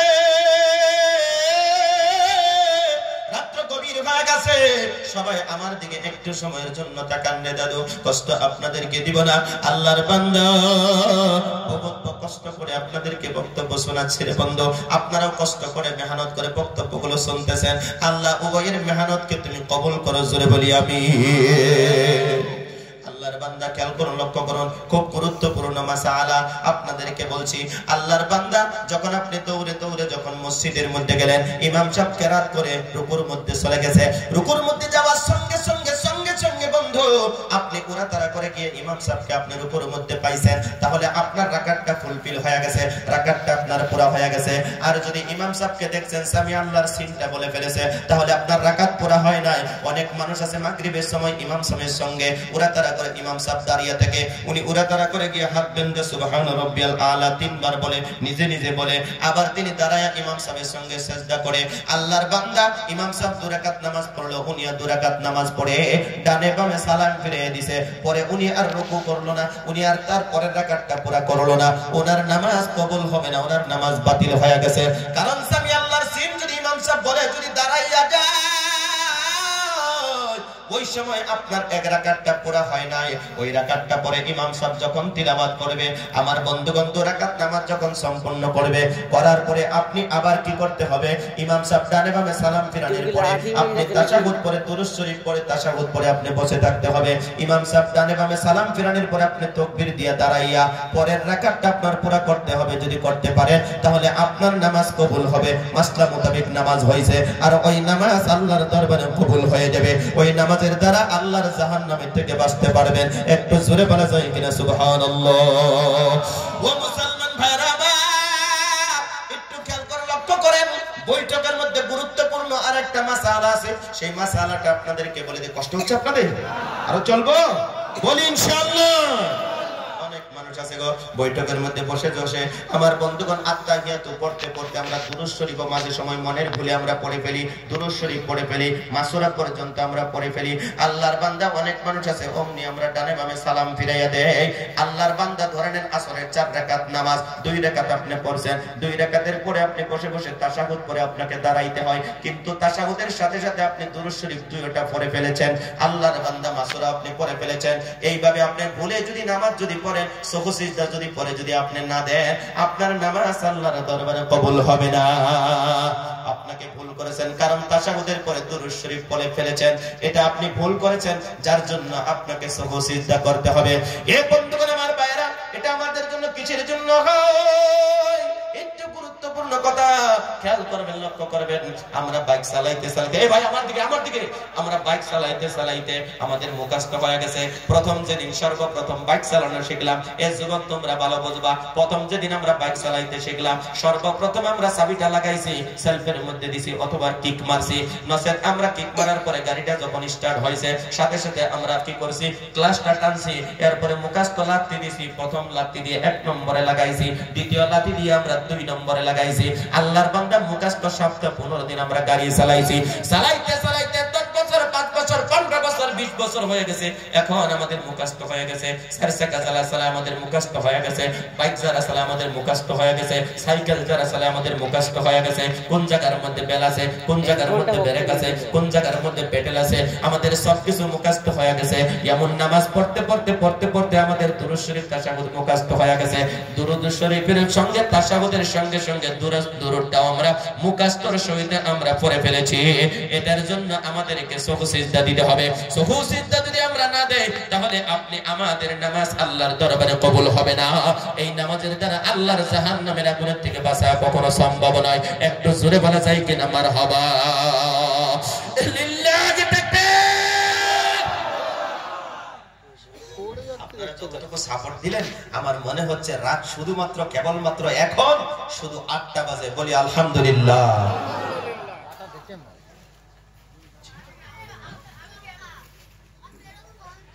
আপনারা যতটুকু আছেন, যেইভাবে আছেন আমার মনে হচ্ছে রাত এখন মানে 8টা বাজে, যেটা চাকচামকতা নিয়ে আপনারা বসে আছেন। আল্লাহ আপনাদের বসা থাকা কবুল করুক, জোরে বলি আমিন। পিছনের ভাইয়েরা কষ্ট হচ্ছে আপনাদের? ঘুমাচ্ছেন না মোবাইল টিপাচ্ছেন? আমি দেখতে পাচ্ছি কিন্তু মোবাইল বের করে রাখছেন। প্যারে হাজরিন খেয়াল করে লক্ষ্য করুন, কষ্ট আপনাদের কি দিব না। এই তো শেষের দিকে চলে যাচ্ছে। নামাজ কত সুন্দর জিনিস রে বন্ধু। নামাজের মাধ্যম দিয়ে অনেক ফায়দা আছে, অনেক লাভ আছে। আপনারা সবাই শুনেছেন 5 ওয়াক্ত নামাজ যদি কোনো আল্লাহর বান্দা যদি পড়ে, আমার আল্লাহর পক্ষ থেকে তাদের জন্য 5টা পুরস্কার রাখা হয়েছে। জোরে বলেন কয়টা? আরো জোরে বলেন কয়টা? আমরা আজকের মাহফিলের থেকে 5টা পুরস্কারের কথা মুখস্থ করব। মুখস্থ রাখিয়া আমরা অবশ্যই নামাজ পড়ব, তবেই সেটা নামাজের মধ্যে মজা আসবে। আপনি ধরেন রাজমিস্ত্রি, কাজ যদি না জানেন আপনি কাজ করতে পারবেন? করতে পারবেন না। আপনি ধরেন মিস্ত্রি, কাজ করলে বেনিফিট কতটা পাইবেন এটা জানেন, যার জন্য আপনি কর্ম করেন। কোন সময় আমাদের আলসি লাগে, খারাপ লাগে, কিন্তু খারাপ লাগলে আমরা ছেড়ে দিই না। কেন? কারণ কাজটা সম্পূর্ণ করলে আমরা বিনিময় পাবো। কি পাবো? টাকা পাইবো। টাকা পেলে আমার পরিবারকে নিয়ে ভালোভাবে আমরা খেতে পারবো। নামাজের ফজিলতটা আমরা অনেকেই মুখস্থ নেই, যার জন্য আমরা নামাজের মধ্যে গুরুত্ব দিচ্ছি না। যদি মুখস্থ থাকে যে নামাজ পড়লে বেনিফিটটা কি হবে, লাভটা কি হবে, এটা যদি আমরা জেনে যদি নামাজ পড়তাম তবেই সে আমাদের নামাজের মধ্যে মজা আসতো।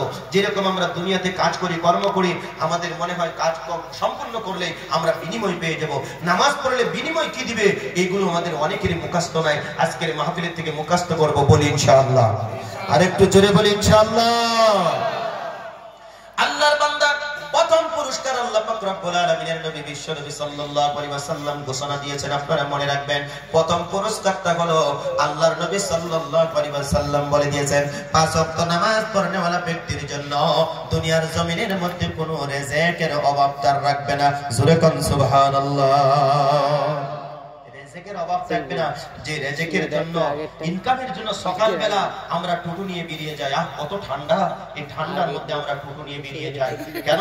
2 টাকা ইনকাম করার জন্য, দুমুঠি ভাত ভালোভাবে খাওয়ার জন্য আমরা সকালে বেরিয়ে যাই। আল্লাহ রাব্বুল আলামিনের নবী বলেছে 5 ওয়াক্ত নামাজ যারা পড়বে তাদের রিজিকের অভাব দূর করে দিবে কে? আরে জোরে বলেন কে? 2 নম্বরে বাবাজিরা আমার, যখন এই পৃথিবী থেকে আমরা বিদায় নিয়ে চলে যাব, এ বন্ধুগণ কবরের মধ্যে চলে যাব। হিন্দু ভাই হিন্দু ভাই বোনেরা যখন মরে যায় তাদেরকে ধর্ম অনুযায়ী তাদেরকে সীতার মধ্যে আগুন দিয়ে জ্বালিয়ে দেওয়া হয়। কথা কোন ঠিক না বেঠে? সীতার মধ্যে তাদেরকে জ্বালিয়ে দেওয়া হয়। আমরা মুসলমান, আমাদের একটা গাইডলাইন আছে। আল্লাহর বান্দা যদি কোনো মুসলমান যদি মারা যায় গো, তাকে গোসল করাতে হবে। গোসল করে তাকে 3 টুকরা সাদা কাপড় পরিধান করাইতে হবে পুরুষ মানুষের জন্য, আর মহিলাদের জন্য 5 টুকরা কাপড় পরিধান করাইতে হবে। নবীজি আবার বলেছেন কোন পুরুষ মানুষ মহিলা মানুষ যদি ইন্তেকাল করে তাদেরকে কাফন দাফন করানোর পরে গোসলের পরে তাদের 7টি জায়গার মধ্যে আতর লাগাতে হবে। জোরে বলেন কয়টি জায়গায়? 7 জায়গার মধ্যে আতর লাগাতে হবে। আল্লাহর বান্দা 7 জায়গার মধ্যে আতর কেন লাগাবো? এই 7টা জায়গা দিয়ে আমরা আল্লাহকে 40, 42, 50 বছর পর্যন্ত সিজদা দিয়েছি। এই 7 জায়গার মধ্যে আতর লাগানো হলো সুন্নাত। একটু জোরে জোরে বলা যায় কিনা সুবহানাল্লাহ? 7 জায়গাগুলো কোথায় আছে?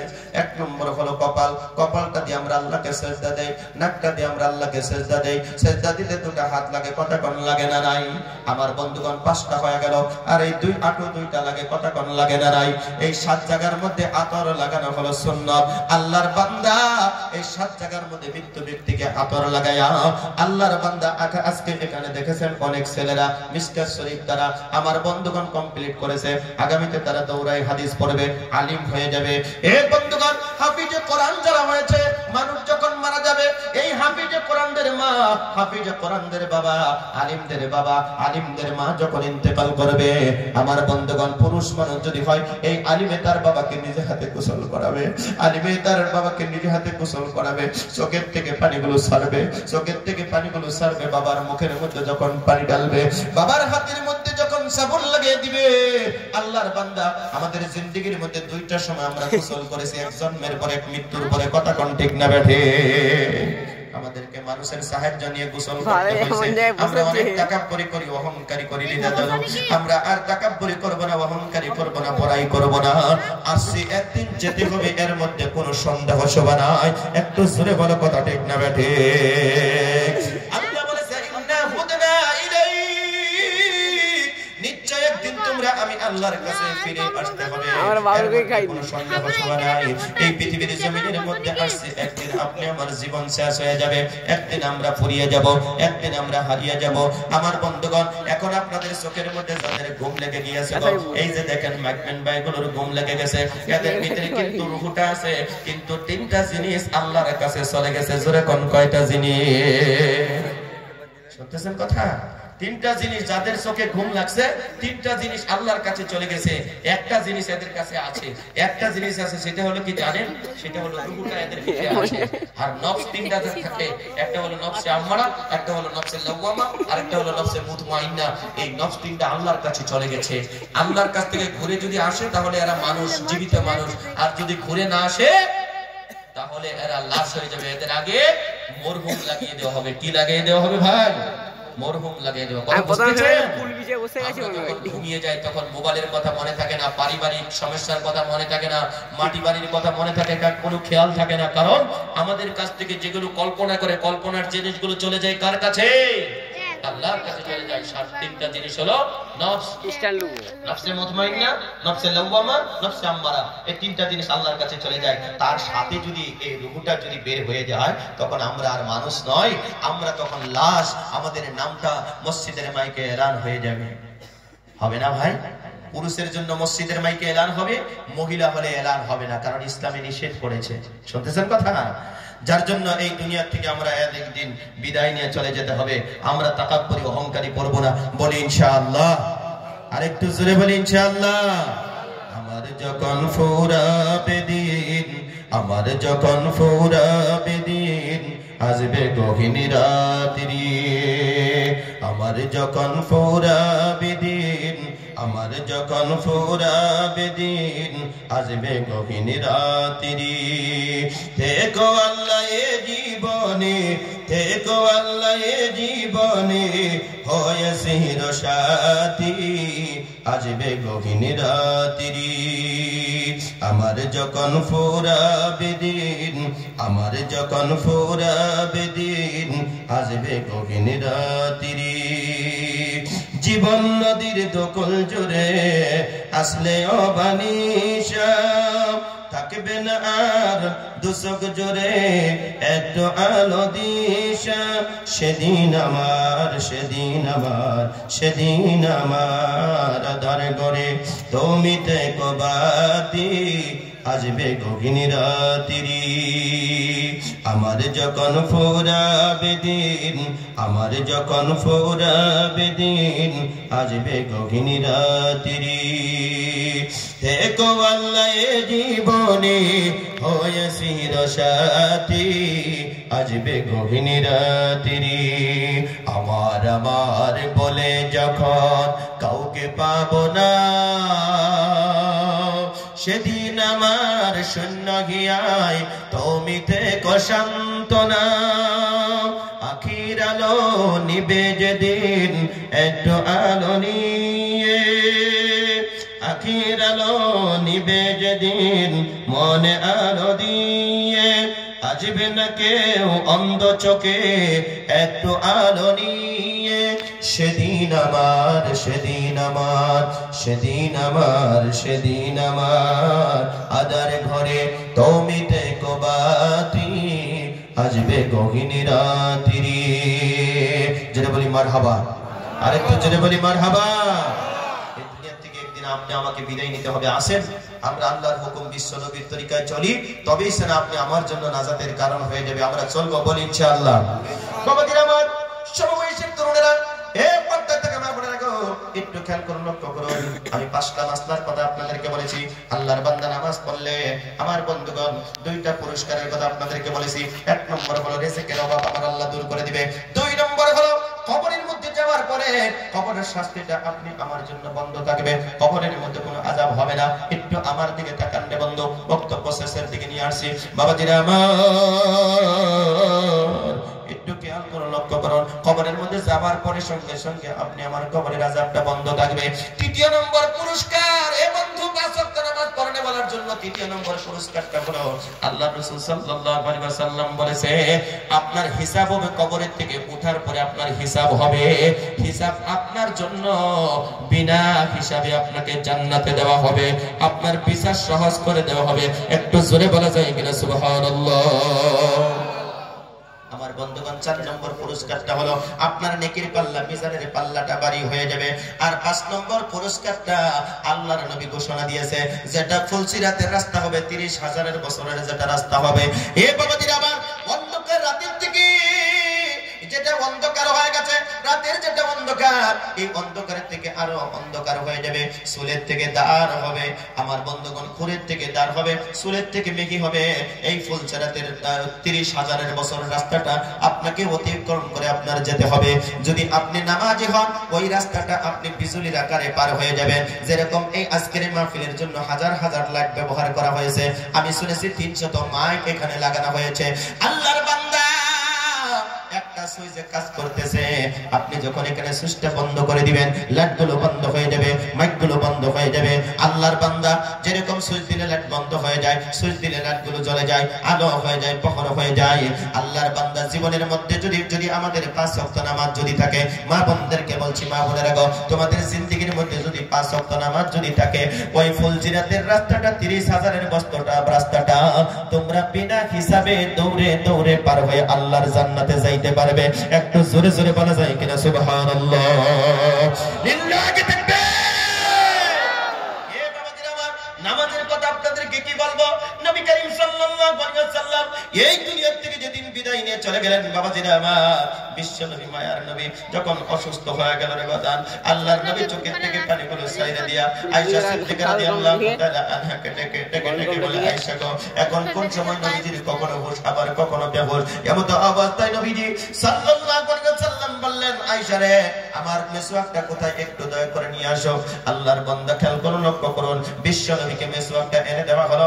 আয়েশা সিদ্দিকা রাদিয়াল্লাহু তাআলা আনহা মেসওয়াকটা কামড়ায় কামড়ায় কামড়ায় কামড়ায় নরম করে দিয়েছে। নবী করিম সাল্লাল্লাহু আলাইহি ওয়াসাল্লাম মেসওয়াক করলেন। মেসওয়াক করার পরে নবীজি কখনো হুঁশ আবার কখনো বেহুশ, এমন অবস্থায় নবীজি বললেন, আয়েশা রে, কোন সময় হয়ে গেছে? আল্লাহর নবী সাল্লাল্লাহু আলাইহি ওয়াসাল্লামকে বললেন, হুজুর, এখন নামাজের সময় হয়ে গেছে। আমার বাবা আবু বকর সিদ্দিক রাদিয়াল্লাহু তাআলা আনহুর ইমামতিতে মসজিদের মধ্যে নামাজ শুরু হয়ে গেছে। আল্লাহর নবী বললেন, দরজাটা খুলে দাও। দরজা যখন খুলে দেওয়া হলো, নবীজি নামাজের দৃশ্য দেখলেন, চোখের থেকে পানিগুলো ঝরলেন। আল্লাহর নবী চোখ বেয়ে যখন পানিগুলো কলকল কলকল করে যখন ঝরতেছে, আম্মাজান আয়েশা সিদ্দিকা রাদিয়াল্লাহু তাআলা আনহা জিজ্ঞাসা করে, নবী গো, আপনি কান্দেন কিসের জন্য? বুঝতে পারতেছি না। নবীজি আমার বলে, আয়েশা রে, ওই যে আমার সাহাবারা যে জামাতের মধ্যে যে নামাজ পড়তেছে, এই নামাজ প্রতিষ্ঠা করতে গিয়ে উহুদের ময়দানে আমি নবী দান মোবারক শহীদ করেছি। তাইফের ময়দানে করেছি। তাইফের ময়দানে যখন ইসলামের দাওয়াত নিয়ে যখন গিয়েছিলাম, তাইফের পাশে তাইফের যুবকেরা কাঁটাওয়ালা পাথরগুলো মারতে মারতে রক্তাক্ত করে আমাকে বেহুশ করে তারা বাড়ির দিকে তাকাইয়া দিয়েছিল। এই নামাজ প্রতিষ্ঠা করতে গিয়ে লোহার হেলমেট ভেঙে আমার মাথার মধ্যে ভিড়েছিল। আল্লাহর বান্দা খেয়াল করুন, লক্ষ্য করুন, নবীজি আমার বলে এই যে আমার সাহাবারা নামাজ পড়তেছে, আমার মনে হয় কিয়ামত পর্যন্ত আনেওয়ালা উম্মতরা এইভাবে করে জামাতের মধ্যে নামাজ পড়তে থাকবে। একটু জোরে জোরে বলা যায় কিনা সুবহানাল্লাহ? আর একটু জোরে বলেন সুবহানাল্লাহ।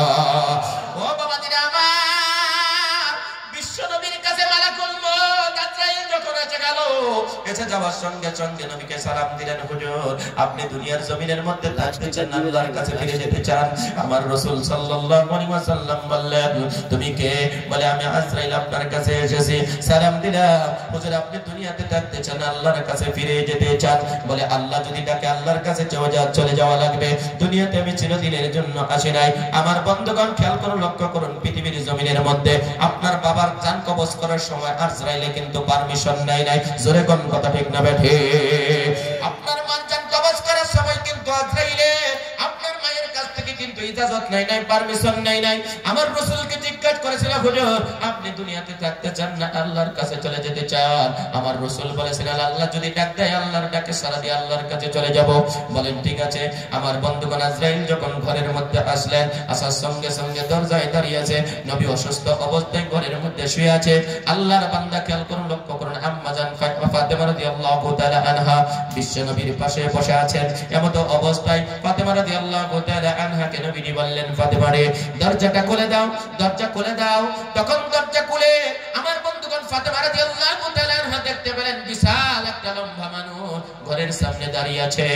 আমার বন্ধুগণ বিশ্ব নবীকে জিজ্ঞাসা করলো, বাবা গো আমি একটা লম্বা একটা মানুষ দেখতে পাইলাম। তখন বলতেছে, ওনাকে আসতে বলো, ওনাকে আসতে দাও। বলে উনি কে? বলে উনি হচ্ছে আজরাইল, আপনি আমার জান কবজ করবে। ফাতেমা রাদিয়াল্লাহু তাআলা আনহা বলে, বাবা গো সত্যি সত্যি আপনি কি আমাদেরকে রেখে দুনিয়া থেকে বিদায় নিয়ে চলে যাবেন? বাবা আমি আপনাকে ছাড়া কেমনে দুনিয়ার জমিনের মধ্যে থাকবো? আমার বন্ধুগণ বিশ্ব নবী সাল্লাল্লাহু আলাইহি ওয়াসাল্লামের কাছে যখন মালাকুল মউত আজরাইল যখন চলে আসলো, ফাতেমার চোখ বেয়ে গাল বেয়ে যখন পানিগুলো পড়ে, ফাতেমা রাদিয়াল্লাহু তাআলা আনহা বিশ্ব নবীর কানে কানে কানে কানে কি যেন বলতেছে। আর বিশ্ব নবী মুহাম্মদ রাসূলুল্লাহ সাল্লাল্লাহু আলাইহি ওয়াসাল্লাম ফাতেমার কানের মধ্যে যেন কি বলতেছে। অমনি সময় ফাতেমা রাদিয়াল্লাহু তাআলা আনহার কান্নাটা বন্ধ হয়ে গেল। আমার বাবাজিরা খেয়াল করুন, লক্ষ্য করুন, এই দুনিয়া চিরদিনের জায়গা নয় রে বাজার, চিরদিনের জায়গা নয়। জীবনে যা ইনকাম করেছেন কিচ্ছু নিয়ে কবরের মধ্যে যাইতে পারবেন না। তিন টুকরা কাপড় 7 জায়গার মধ্যে আদর নিয়ে আপনাদেরকে যেতে হবে। আজকে এই মাদ্রাসার জন্য যারা দান করলেন, খয়রাত করলেন বাজার, এটাই আপনাদের জন্য আজীবন থাকবে, কিয়ামত পর্যন্ত থাকবে। সাদকায়ে জারিয়া হিসেবে মাদ্রাসায় যারা দান করেন, খয়রাত করেন, আমার বন্ধুগণ সামনে রমজান মাস আসছে, আপনারা সাদকাগুলো মাদ্রাসার মধ্যে দিবেন, যাকাতগুলো মাদ্রাসার মধ্যে দিবেন। আপনারা যারা ফিতরা দেন, ফিতরাগুলো আপনাদের মাদ্রাসার মধ্যে, অধিকাংশ ফিতরাগুলো মাদ্রাসার মধ্যে দিবেন। আল্লাহর বান্দা যাকাতের পরিমাণটা বেশি করে মাদ্রাসার মধ্যে দিবেন। আল্লাহর বান্দা নবকলা মাদ্রাসা আমার কাছে ইতিহাস হয়ে থাকবে, কারণ জীবনে অনেক মাহফিল করেছি। আল্লাহর বান্দা 12 বছর ধরে মাহফিলের মধ্যে বক্তব্য করি, কিন্তু এত রাত পর্যন্ত কোনো জায়গার মধ্যে বক্তব্য করি না। আর কোন জায়গার মধ্যে এইভাবে করে মানুষ আমার সম্মুখে বসে থাকে না। আল্লাহকে সাক্ষী রেখে বলছি, আল্লাহকে সাক্ষী রেখে বলছি, আল্লাহ আজকের এই মাঠকে তুমি কবুল করো। একটু জোরে বলো আমিন, আরো জোরে বলো আমিন।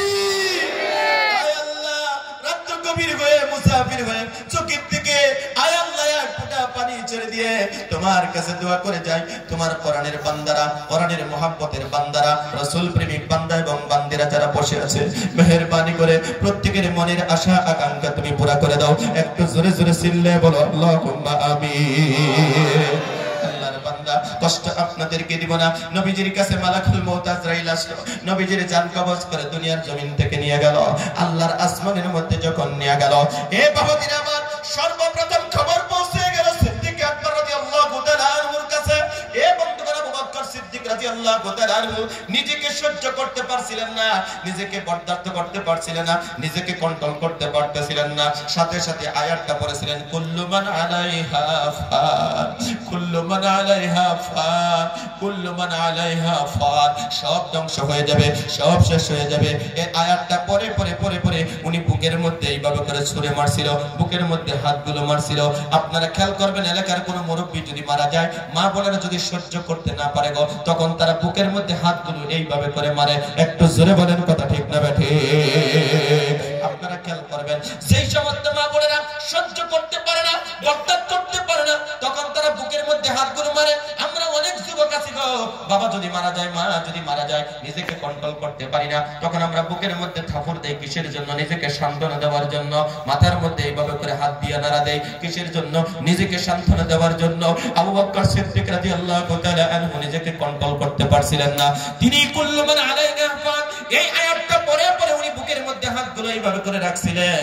সঙ্গে সঙ্গে খবর পৌঁছে গেল হযরত ওমর রাদিয়াল্লাহু তাআলা আনহুর কাছে। ওমর রাদিয়াল্লাহু তাআলা আনহুর কাছে যখন খবরটা চলে গেল, যাওয়ার সঙ্গে সঙ্গে ওমর রাদিয়াল্লাহু তাআলা আনহু একটা তরোয়াল নিয়ে বাহির হইছে, আর বলে, কোন মায়ের সন্তান আছো, আমার মোকাবেলা করো। আমার সামনে দাঁড়ায় বলো, নবী দুনিয়া থেকে বিদায় নিয়ে চলে গেছে। আমার সামনে দাঁড়ায় বলো, তার কল্লাটা আমি আলাদা করে দিব, তার মাথাটা আমি আলাদা করে দিব। আবু বকর সিদ্দিক রাদিয়াল্লাহু তাআলা আনহু হাঁটতে হাঁটতে ওমরের কাছে চলে গেল। চোখের থেকে পানিগুলো সাইরা দিয়ে বলতেছে, কুল্লু মান আলাইহা ফান, কুল্লু মান আলাইহা ফান। ওমর, পাগলামি করা যাবে না, ওমর পাগলামি করা যাবে না। সত্যি সত্যি নবী আমাদেরকে রেখে দুনিয়া থেকে বিদায় নিয়ে চলে গেছে। এ বাবাজিরা আমার, আসছে দুনিয়াতে আমরা চিরকাল থাকতে পারবো না। আসেন আমরা ভালো কর্ম করি, আসেন আমরা ভালো ভালো কাজগুলো করি। মানুষের অন্যায় করবো না, মানুষের ক্ষতি করবো না, মানুষকে নষ্ট করবো না, মানুষের ক্ষতি করবো না। ন্যায় প্রতিষ্ঠা করি, হক প্রতিষ্ঠা করি, বান্দার সঙ্গে ভালো আচরণ করি, মানুষের সঙ্গে ভালো আচরণ করি। আত্মীয় স্বজন নিকটবর্তী যারা আছে তাদেরকে আমরা মহব্বত করি, তাদেরকে আমরা মায়া করি। আমার আল্লাহ আপনি আমাদেরকে মহব্বত করবে। একটু জোরে জোরে বলা যায় কিনা সুবহানাল্লাহ? কোরআনুল কারীম সূরা আল্লাহ রাব্বুল আলামিন বলেন, ইন্নাল্লাহা ইয়া'মুরু বিল আদলি ওয়াল ইহসান ওয়া ইতা'i যিল কুরবা ওয়া ইয়ানহা 'আনিল ফাহশাই ওয়াল মুনকারি ওয়াল বাগই ইয়া'iদুকুম লা'আল্লাকুম তাযাক্কারুন। আমার আল্লাহ এই আয়াতের ভিতরে তিনটা আদেশ করেছেন, তিনটা নিষেধ করেছেন। এ ভাইরা আমার দিকে তাকান, আমি জানি শেষ রাত্র হয়ে গেছে, আপনাদের চোখের মধ্যে ঘুম চলে আসছে, আমি শেষ করব। একটু খেয়াল করুন, লক্ষ্য করুন। আল্লাহ পাক রব্বুল আলামিন বলেন, তিনটা আদেশ, তিনটা নিষেধ আমি আল্লাহ করেছি। এক নম্বর, ইন্নাল্লাহা ইয়া'মুরু বিল আদলি, নিশ্চয় তোমরা হক প্রতিষ্ঠা করো। দুই নম্বর, ইহসান, তোমরা সৎ আচরণ করো, মানুষের সঙ্গে ভালো আচরণ করো। তিন নম্বর, আমার আল্লাহ বলেছে, ওয়া ইতা'i যিল কুরবা, তোমার নিকটবর্তী আত্মীয় স্বজন যারা আছে তাদেরকে দান করো, তাদেরকে সদকা করো। গরিব মানুষ, তাদেরকে ছোট্ট একটা ঘর বানিয়ে দাও। তাদের বাড়ির মধ্যে পানির ব্যবস্থা নাই, একটা টিউবওয়েল দিয়ে, একটা দমকল বসিয়ে দিয়ে তোমরা তাদের বাড়ির মধ্যে পানির ব্যবস্থা করে দাও। সাদকায়ে জারিয়া হিসেবে তোমরা সব পাইতে থাকবা। একটু জোরে জোরে বলা যায় কিনা সুবহানাল্লাহ? যুবক ভাইরা, তোমরা যারা নেটের সাথে জড়িত, তোমরা যারা ফেসবুকের মধ্যে জড়িত, তোমরা যারা নিউজের সাথে জড়িত, আপনারা বুঝতে পারবেন যুবক, আজকে আমেরিকার জমিনের দিকে তাকাইয়া দেখেন রে বন্ধু, যেই আমেরিকা নাকি ইসরায়েলকে সাহায্য করেছিল, বিভিন্ন দিক দিয়ে ইসরায়েলকে সাহায্য করেছিল, ইসরায়েলের মানুষগুলো এ বন্ধুগণ হামলা করেছিল গাজার মুসলমানদের উপরে। হাজার হাজার মানুষদেরকে পৃথিবীর জমিনের থেকে বিদায় করে দেওয়া হলো, হাজার হাজার সন্তানদেরকে ইতিম করে দেওয়া হলো, হাজার হাজার সন্তানদেরকে বাবা হারা করে দেওয়া হলো, মা হারা করে দেওয়া হলো। আল্লাহর বান্দা, আমার আল্লাহ সাহায্য করে নাই, আমার আল্লাহ বরদাস্ত করে নাই, কারণ ইসরায়েল মানুষের সঙ্গে ভালো আচরণ করে নাই।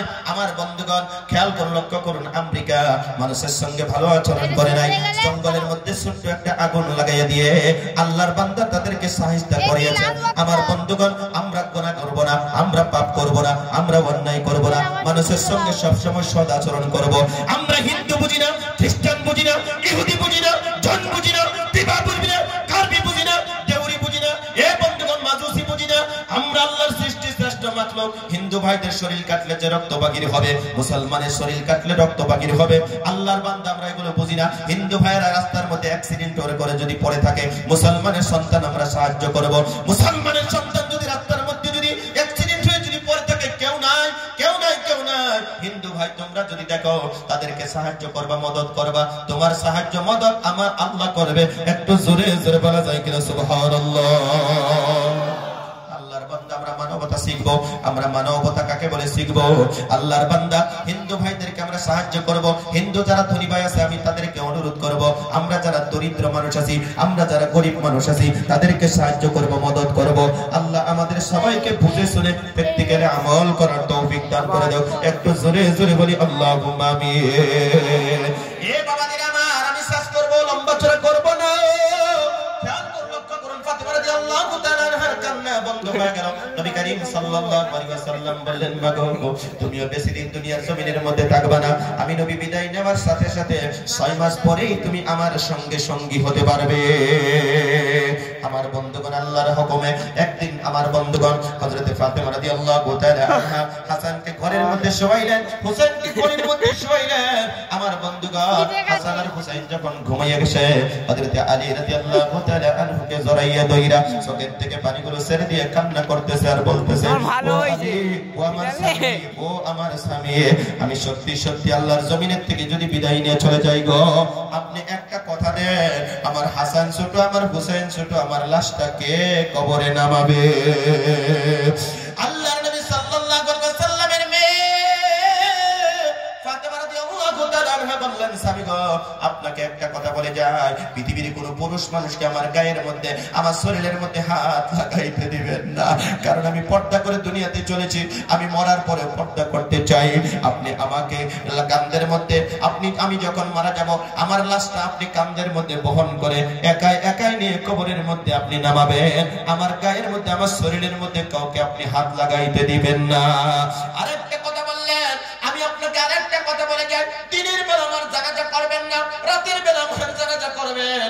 যদি দিনের বেলা জানাজা করেন, আমি নবীর বেটি, মুহাম্মদের বেটি, আমি আল্লাহর রাসূলের মেয়ে, আমাকে দেখার জন্য লোকজন চলে আসবে, জনগণগুলো চলে আসবে। আপনি একটা কাজ করবেন, আমাকে রাতের বেলা কাফন দাফন করবেন, রাতের বেলা আপনারা আমাকে জানাজা করবেন। প্রিয় হাজিরিন, খেয়াল করুন, লক্ষ্য করুন, আল্লাহর হুকুমে ফাতেমা রাদিয়াল্লাহু তাআলা আনহা দুনিয়া থেকে বিদায় নিয়ে যখন আল্লাহর কাছে, আল্লাহর ডাকে সাড়া দিয়ে যখন চলে গেল, চলে যাওয়ার সঙ্গে সঙ্গে সঙ্গে সঙ্গে আল্লাহর বান্দা হযরত আলী রাদিয়াল্লাহু তাআলা আনহু একটা গাছ কেটে দিলে যেরকম জমিনের মধ্যে পড়ে যায়, অমন ভাবে জমিনের মধ্যে লুটাইয়া তিনি পড়ে গেলেন। আরে আমার জীবনের সবথেকে বড় সঙ্গী ছিল, সবথেকে বড় সম্পত্তি ছিল ফাতেমা, উনি দুনিয়া থেকে বিদায় নিয়ে চলে গেছে। আল্লাহর বান্দা হযরত আলী রাদিয়াল্লাহু তাআলা আনহু দৌড়ে দৌড়ে দৌড়ে দৌড়ে চলে গেল আবু জার গফফারি রাদিয়াল্লাহু তাআলা আনহুর বাড়িতে। এই বন্ধুগণ দরজার মধ্যে নক করলেন, দরজার মধ্যে ঢোকা দেওয়ার সঙ্গে সঙ্গে সঙ্গে সঙ্গে আবু জার বলতেছে, এত রাত্রে ভাই কিসের জন্য এসেছো? চোখের থেকে পানিগুলো ছেড়ে দিয়ে বলে, আবু জার রে, দরজা খোল রে, আমার জীবনের সবথেকে মহব্বতের জিনিস আজকে দুনিয়া থেকে বিদায় নিয়ে চলে গেছে।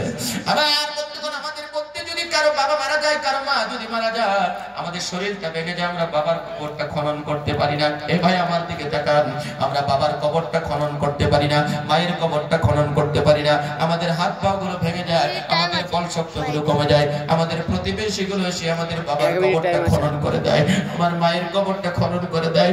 বন্ধুগণ, যতদূর পারেন তোমার বাবার কবরে সর্বপ্রথম কোদালের কূপটা তোমার হাত দিয়ে দিবে। তুমি যদি বড় সন্তান হয়ে থাকো, তুমি যদি মেজ সন্তান হয়ে থাকো, তোমরা 4টা ভাই যদি থাকো, 5টা ভাই যদি থাকো, আমার বন্ধুগণ, সর্বপ্রথম মায়ের কবরটা খনন করতে গিয়ে ওযু করে সুন্দর করে চোখের থেকে পানি ছেড়ে দিয়ে যখন সর্বপ্রথম বড় ছেলেটা যখন কোদাল দিয়ে প্রথম কূপটা দিবে গো, দেওয়ার সঙ্গে সঙ্গে চোখের থেকে পানি ছাড়বে। 2 নম্বর ছেলেটা যদি দ্বিতীয় নম্বর কূপ দেওয়ার সঙ্গে, আহারে মায়ের কবর খনন করতেছে, চোখ দিয়ে পানি আসারে কথা বলেন ঠিক না বেঠে? আমার বন্ধুগণ, সন্তানের চোখের থেকে পানি যদি কবরের মধ্যে যদি পড়ে গো, আমার আল্লাহ বলবে, দেখ রে বান্দা, দেখ রে ফেরেশতারা, তাকাইয়া দেখ, মাকে দুনিয়ার থেকে নিয়ে আসছি, বাবাকে দুনিয়ার থেকে নিয়ে আসছি, 2টা ছেলে ছিল, 3টা ছেলে ছিল, তারা আসে মা বাবার কবরগুলো খনন করতেছে, চোখের থেকে পানিগুলো ছাড়তেছে। তোমরা সাক্ষী থাকি, আর মা বাবার জীবনের সমস্ত গুনাহ আমি আল্লাহ মাফ করে দিলাম। একটু জোরে জোরে বলা যায় কিনা সুবহানাল্লাহ? আমার বাবাজিরা খেয়াল করুন, লক্ষ্য করুন, হযরত আবু যর গফফারি রাদিয়াল্লাহু তাআলা আনহু ফাতেমার কবর খনন করার জন্য সর্বপ্রথম লাঠি দিয়ে কবরের মধ্যে আঘাত করলেন, ঠুক মারলেন আর বললেন, কবর রে, আজকে তোমার বুকে এমন একজন মানুষ শয়ন করবে, তার নাম হলো হযরত ফাতেমা। আবার দ্বিতীয়বার বললেন, তোমার বুকে এমন একজন মানুষ শয়ন করবে যার নাম হলো হাসান আর হুসাইন, যার নাম হলো হাসান আর হুসাইন, তার মাঝকে কবরের মধ্যে শয়ন করবে, তার সঙ্গে তোমরা খারাপ আচরণ করো না।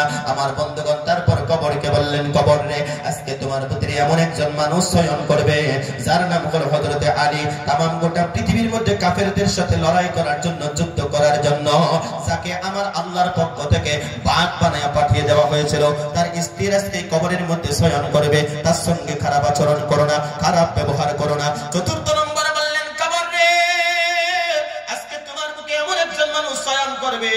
আল্লাহর বান্দা খুব গুরুত্ব দিয়ে কথাটা শুনেন। নবীজি সাল্লাল্লাহু আলাইহি ওয়াসাল্লামের কথা বললেন, কবর রে আজকে তোমার মুখে এমন একজন মানুষ চয়ন করবে যার নাম হলো বিশ্বনবী মুহাম্মদুর রাসূলুল্লাহ সাল্লাল্লাহু আলাইহি ওয়াসাল্লাম। ওনার কন্যা, ওনার মেয়ে আজকে এই কবরের মধ্যে শুবে রে, তার সঙ্গে খারাপ আচরণ করো না।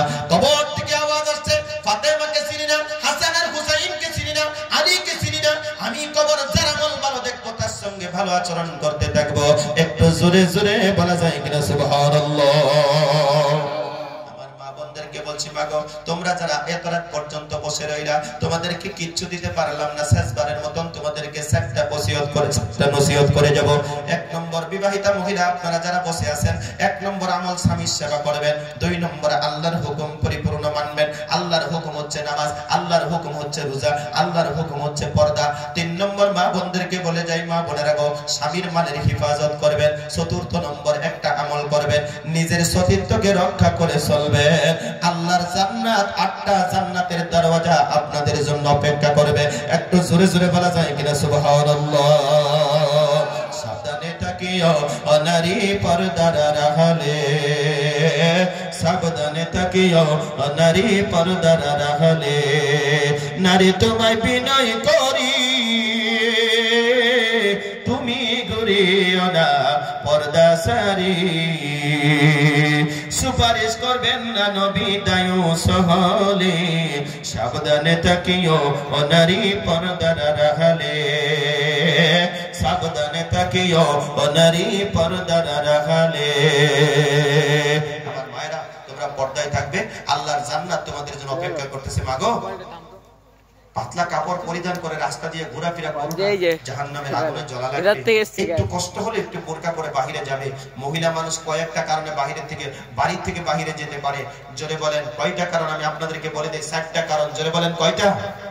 7টা কারণ। 7টা বাড়ি থেকে, ঘরের থেকে বের হতে পারে। মায়েরা মনে রাখবেন, 1 নম্বর, কোন মহিলার যদি বেমার হয়, বেমার বুঝেন তো আপনারা, অসুস্থ যদি হয়ে যায়, সুস্থ হওয়ার জন্য, ট্রিটমেন্টের জন্য, চিকিৎসার জন্য ওই মহিলাটা বাড়ি থেকে পর্দা করে বেরিয়ে যেতে পারে, 1 নম্বর।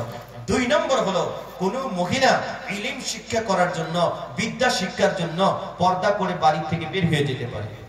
বুঝে আসছে ভাই? আর 3 নম্বর হচ্ছে, কোন মহিলা মানুষ মালদার টাকাওয়ালা যদি হয়, ওই মহিলাটা 14 জন মানুষের সঙ্গে কাবা বাইতুল্লাহ তফ করতে যাইতে পারবে, নবী করিম সাল্লাল্লাহু আলাইহি সাল্লামের রওজা জিয়ারত করতে যাইতে পারবে। একটু জোরে কন্না সুবহানাল্লাহ। এই 7টা কারণে মহিলারা ঘরের থেকে বের হতে পারবে পর্দার জন্য। পর্দা করে তারা ঘরের থেকে বের হতে পারবে। চতুর্থ নম্বর আরেকটা কারণ হলো, কোন মা বোনের যদি স্বামী যদি মারা যায়, ছোট ছোট বাচ্চা আছে, 2 বছর, 2.5 বছর, 3 বছরের বাচ্চা আছে, এদেরকে লালন পালন করার মতো কেউ নেই, মামা নেই, চাচা জ্যাঠা কেউ নেই, সবাই মরে গেছে, কেউ নেই, এদেরকে লালন পালন করবো কে? ওই মহিলাটা ইচ্ছা করলে বাড়ি থেকে বের হয়ে যেতে পারে, পর্দা করে মানুষের চা দোকানে গিয়ে পর্দা করে উনি চাটা বানিয়ে দিতে পারে। 2 নম্বর আরেকটা কারণ হলো, ওনারা মানুষের বাড়িতে গিয়ে সেই কাপড় চাপড়গুলো ধৌত করতে পারেন, কাপড়গুলো গাছিয়ে দিতে পারে, কাপড়গুলো সাফা করে দিতে পারে, বা চাউলগুলো ঝাইরা দিতে পারে, রান্না বান্নার ক্ষেত্রে সাহায্য করতে পারে, পর্দার ক্ষেত্রে পর্দা করে গিয়ে। কারণ এই বাচ্চাদেরকে তো মানুষ করতে হবে, সংসারে কেউ নেই। আজকে যদি ওর যদি ভাই থাকতো, মানে মামা যদি থাকতো ছেলেটার বা মেয়েটার, তাহলে এই মামা নিশ্চয়ই সাহায্য করতো। মামাও নেই, নানাও নেই, নানিও নেই, দাদা দাদি কেউ নেই, চাচা জ্যাঠা কেউ নেই, সবাই বিদায় নিয়ে চলে গেছে। এই ছেলেটা, এই মেয়েটাকে মানুষ করার জন্য ওই মহিলাটা বাড়ি থেকে পর্দা করে বের হয়ে যেতে পারে। আশা করি আমার কথাগুলো আপনারা বুঝতে পারছেন। যতগুলো কথা আপনাদের সম্মুখে তুলে ধরেছি, আল্লাহ তাবারক তাআলা আমি সবাইকে বয়ান শোনা মোতাবেক আল্লাহ আমাদের সবাইকে আমল করার তৌফিক দান করুক। একটু সকলে বলেন আমিন। আমি বক্তব্য আজকে কি আলোচনা করলাম? আপনাদেরকে নামাজের কথা বলেছি, আল্লাহর কুদরতের কথা আপনাদেরকে বলেছি, এগুলো মনে রাখবেন, প্র্যাকটিক্যালি আমল করবেন, আমার লাভ হবে, আপনাদেরও লাভ হবে, পরকালে আমরা বেড়া পার হয়ে আল্লাহর জান্নাতে যেতে পারবো। হাজিরিন, আপনাদেরকে কষ্ট দিব না, যেহেতু আমি আসামের লোক, ছোট্ট একটা আসামের নাচ শোনাইয়া আমার বক্তব্য সমাপ্ত করছি। আপনাদের কষ্ট হবে ভাই? কষ্ট হবে? হ্যাঁ হ্যাঁ বলছি, আসামিজ একটা নাচ বলে আমার বক্তব্য সমাপ্ত করছি।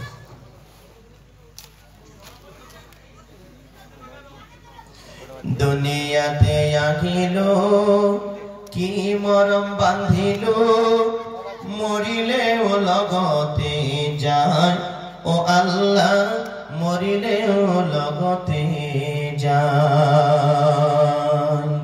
দুনিয়াতে আহিল কি মরম বাঁধিল, মরিলে ও লগতে যায়, ও আল্লাহ মরিলে ও লগতে যায়।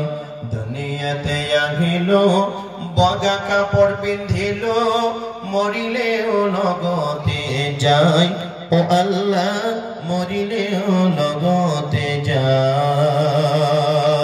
দুনিয়াতে আহিল কি মরম বাঁধিল, মরিলে ও লগতে যায়, ও আল্লাহ মরিলে ও লগতে যায়। কোরআনের মাঝতে কিবা কিবি লেখেছে পড়িব নোয়ারময়, ও আল্লাহ পড়িব নোয়ারময়। কোরআনের মাঝতে কিবা কিবি লেখিছে বুঝিব নোয়ারময়, ও আল্লাহ বুঝিব নোয়ারময়। গছরে ডালতে কিনো চৰাই নাচিছে ধরিব নোয়ারময়, ও আল্লাহ ধরিব নোয়ারময়। গছরে ডালতে কিনো চৰাই নাচিছে ধরিব নোয়ারময়, ও আল্লাহ ধরিব নোয়ারময়। বুঝিব পারিছে আপনাদেরকে? নবুজাকে আল্লাহু আকবার মারি দিছে নাকি? আরেকটা বলবো? অবশ্যই শোনাবো, জি অবশ্যই শোনাবো। হাজিরিন, এই যে গছরের ডালতে কিনো চৰাই নাচিছে, তার মানে মানুষকে একটা গছ বোঝানো হয়েছে, গাছ বোঝানো হয়েছে। এই দেখেন ভাষার কত মিল, গাছ আর গছ। আসামিসে বলে গছ আর আপনাদের ভাষায় বলে গাছ। আকার থাকছে আর এখানে আকার নেই, সব ঠিক আছে। আপনি ভাত খাইছে মানে অসমীয়াত কইছে, তার মানে আপনিটা আপনাদের ভাষায় তুমি ভাত খেয়েছো মানে আপনি ভাত খেয়েছেন, আপনি ভাত খেয়েছেন বা আপনি ভাত খালে, খেয়েছেন আর খালে লদেকার, আর ভ কিন্তু ওখানে থাকছে, ভাতের ভটা থাকছে। আচ্ছা, তুমি কোথ যাবা, তুমি কোথায় যাবা, কটা কিন্তু থাকছে ওখানে। হ্যাঁ, যাবা যাবে, দেখেন মোটামুটি আকরগুলো মিল আছে, কিন্তু আকার এখানে দেখছেন। কিন্তু আমি বলতেছিলাম আমাদেরকে গাছ বোঝানো হয়েছে। আমাদের ভিতরে এমন একটা চড়াই আছে, পাখি আছে, চড়াই মানে পাখি। এই পাখিটা কিন্তু আমরা ধরতে পারি না, যাকে রুহ বলা হয়, যাকে রুহ বলা হয়। ওটাই বলছে আমাদের ভিতরে এমন একটা পাখি আছে যেটা নাড়াচাড়া করছে, আমরা ধরতে পারছি না। পাখি আছেই বলে আমরা কথা বলছি, পাখি যেদিন উড়ে যাবে সেদিন আর কথা বলতে পারবো না। হাত বন্ধ থাকবে, চোখ বন্ধ থাকবে, কান বন্ধ থাকবে, হ্যাঁ কথা বলতে পারবো না। ছেলেরা মেয়েরা পাশে এসে কাঁদবে, কিন্তু তাদের জবাব আমরা দিতে পারবো না। সম্মানিত হাজিরিন, ওই সময়টা আসার আগেই ইনশাআল্লাহ তাআলা আমরা তৈরি হই, কবরের সামান নিয়ে আমরা তৈরি হই। তিনটা প্রশ্ন কবরে যে করা হবে, আমরা যেন কবরের প্রশ্নের জবাব দিতে পারি। জোরে বলি ইনশাআল্লাহ। মসজিদের ইমাম আছে এখানে?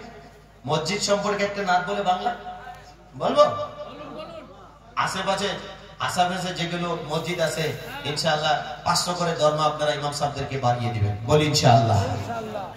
মার্বল পাথরে উঠল করে, মার্বল পাথরে উঠল সেজে মসজিদের গড়ন আজ হবারেনি বাড়বে কবে ইমামদের বেতন ঠিক না ভাই আজ হবারেনি বাড়বে কবে ইমামদের বেতন মার্বল পাথরে উঠল গড়ে মার্বল পাথরে উঠল গড়ে মসজিদের গড়ন আজ হবারেনি বাড়বে কবে ইমামদের বেতন মসজিদের পাশে জলসা করি বক্তা নিয়া ইমামকে রাখি মঞ্চে সভাপতি বানাইয়া মসজিদের পাশে জলসা করি বক্তা নিয়া ইমামকে রাখি মঞ্চে সভাপতি বানাইয়া সেই জলসাতে লক্ষ টাকার কত আয়োজন আজ হবারেনি বাড়বে কবে ইমামদের বেতন আজ হবারেনি বাড়বে কবে ইমামদের বেতন আমি চাকরি করি ব্যবসা করি লক্ষ টাকা কামাই রাজার হালতে জীবন কাটাই সুখের সীমানায় আমি চাকরি করি ব্যবসা করি লক্ষ টাকা কামাই রাজার হালতে জীবন কাটাই সুখের সীমানায় তুমি যার পিছনে নামাজ পড়ো তুমি যার পিছনে নামাজ পড়ো চলে তার কেমন আজ হবারেনি বাড়বে কবে ইমামদের বেতন আজ হবারেনি বাড়বে কবে ইমামদের বেতন আমার ছেলে মেয়ে পড়ে অনেক দামি স্কুলে 10,000 টাকা বেতন লাগে প্রতি মাসে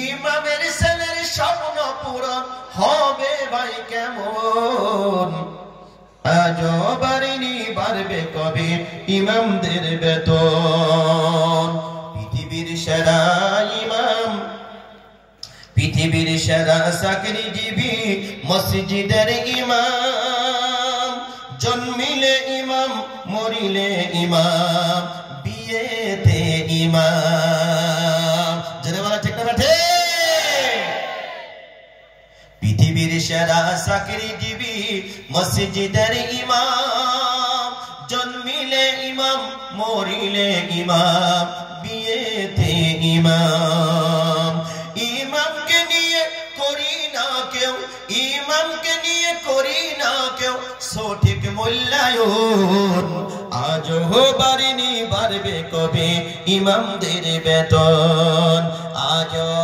বাড়েনি বাড়বে কবে ইমামদের বেতন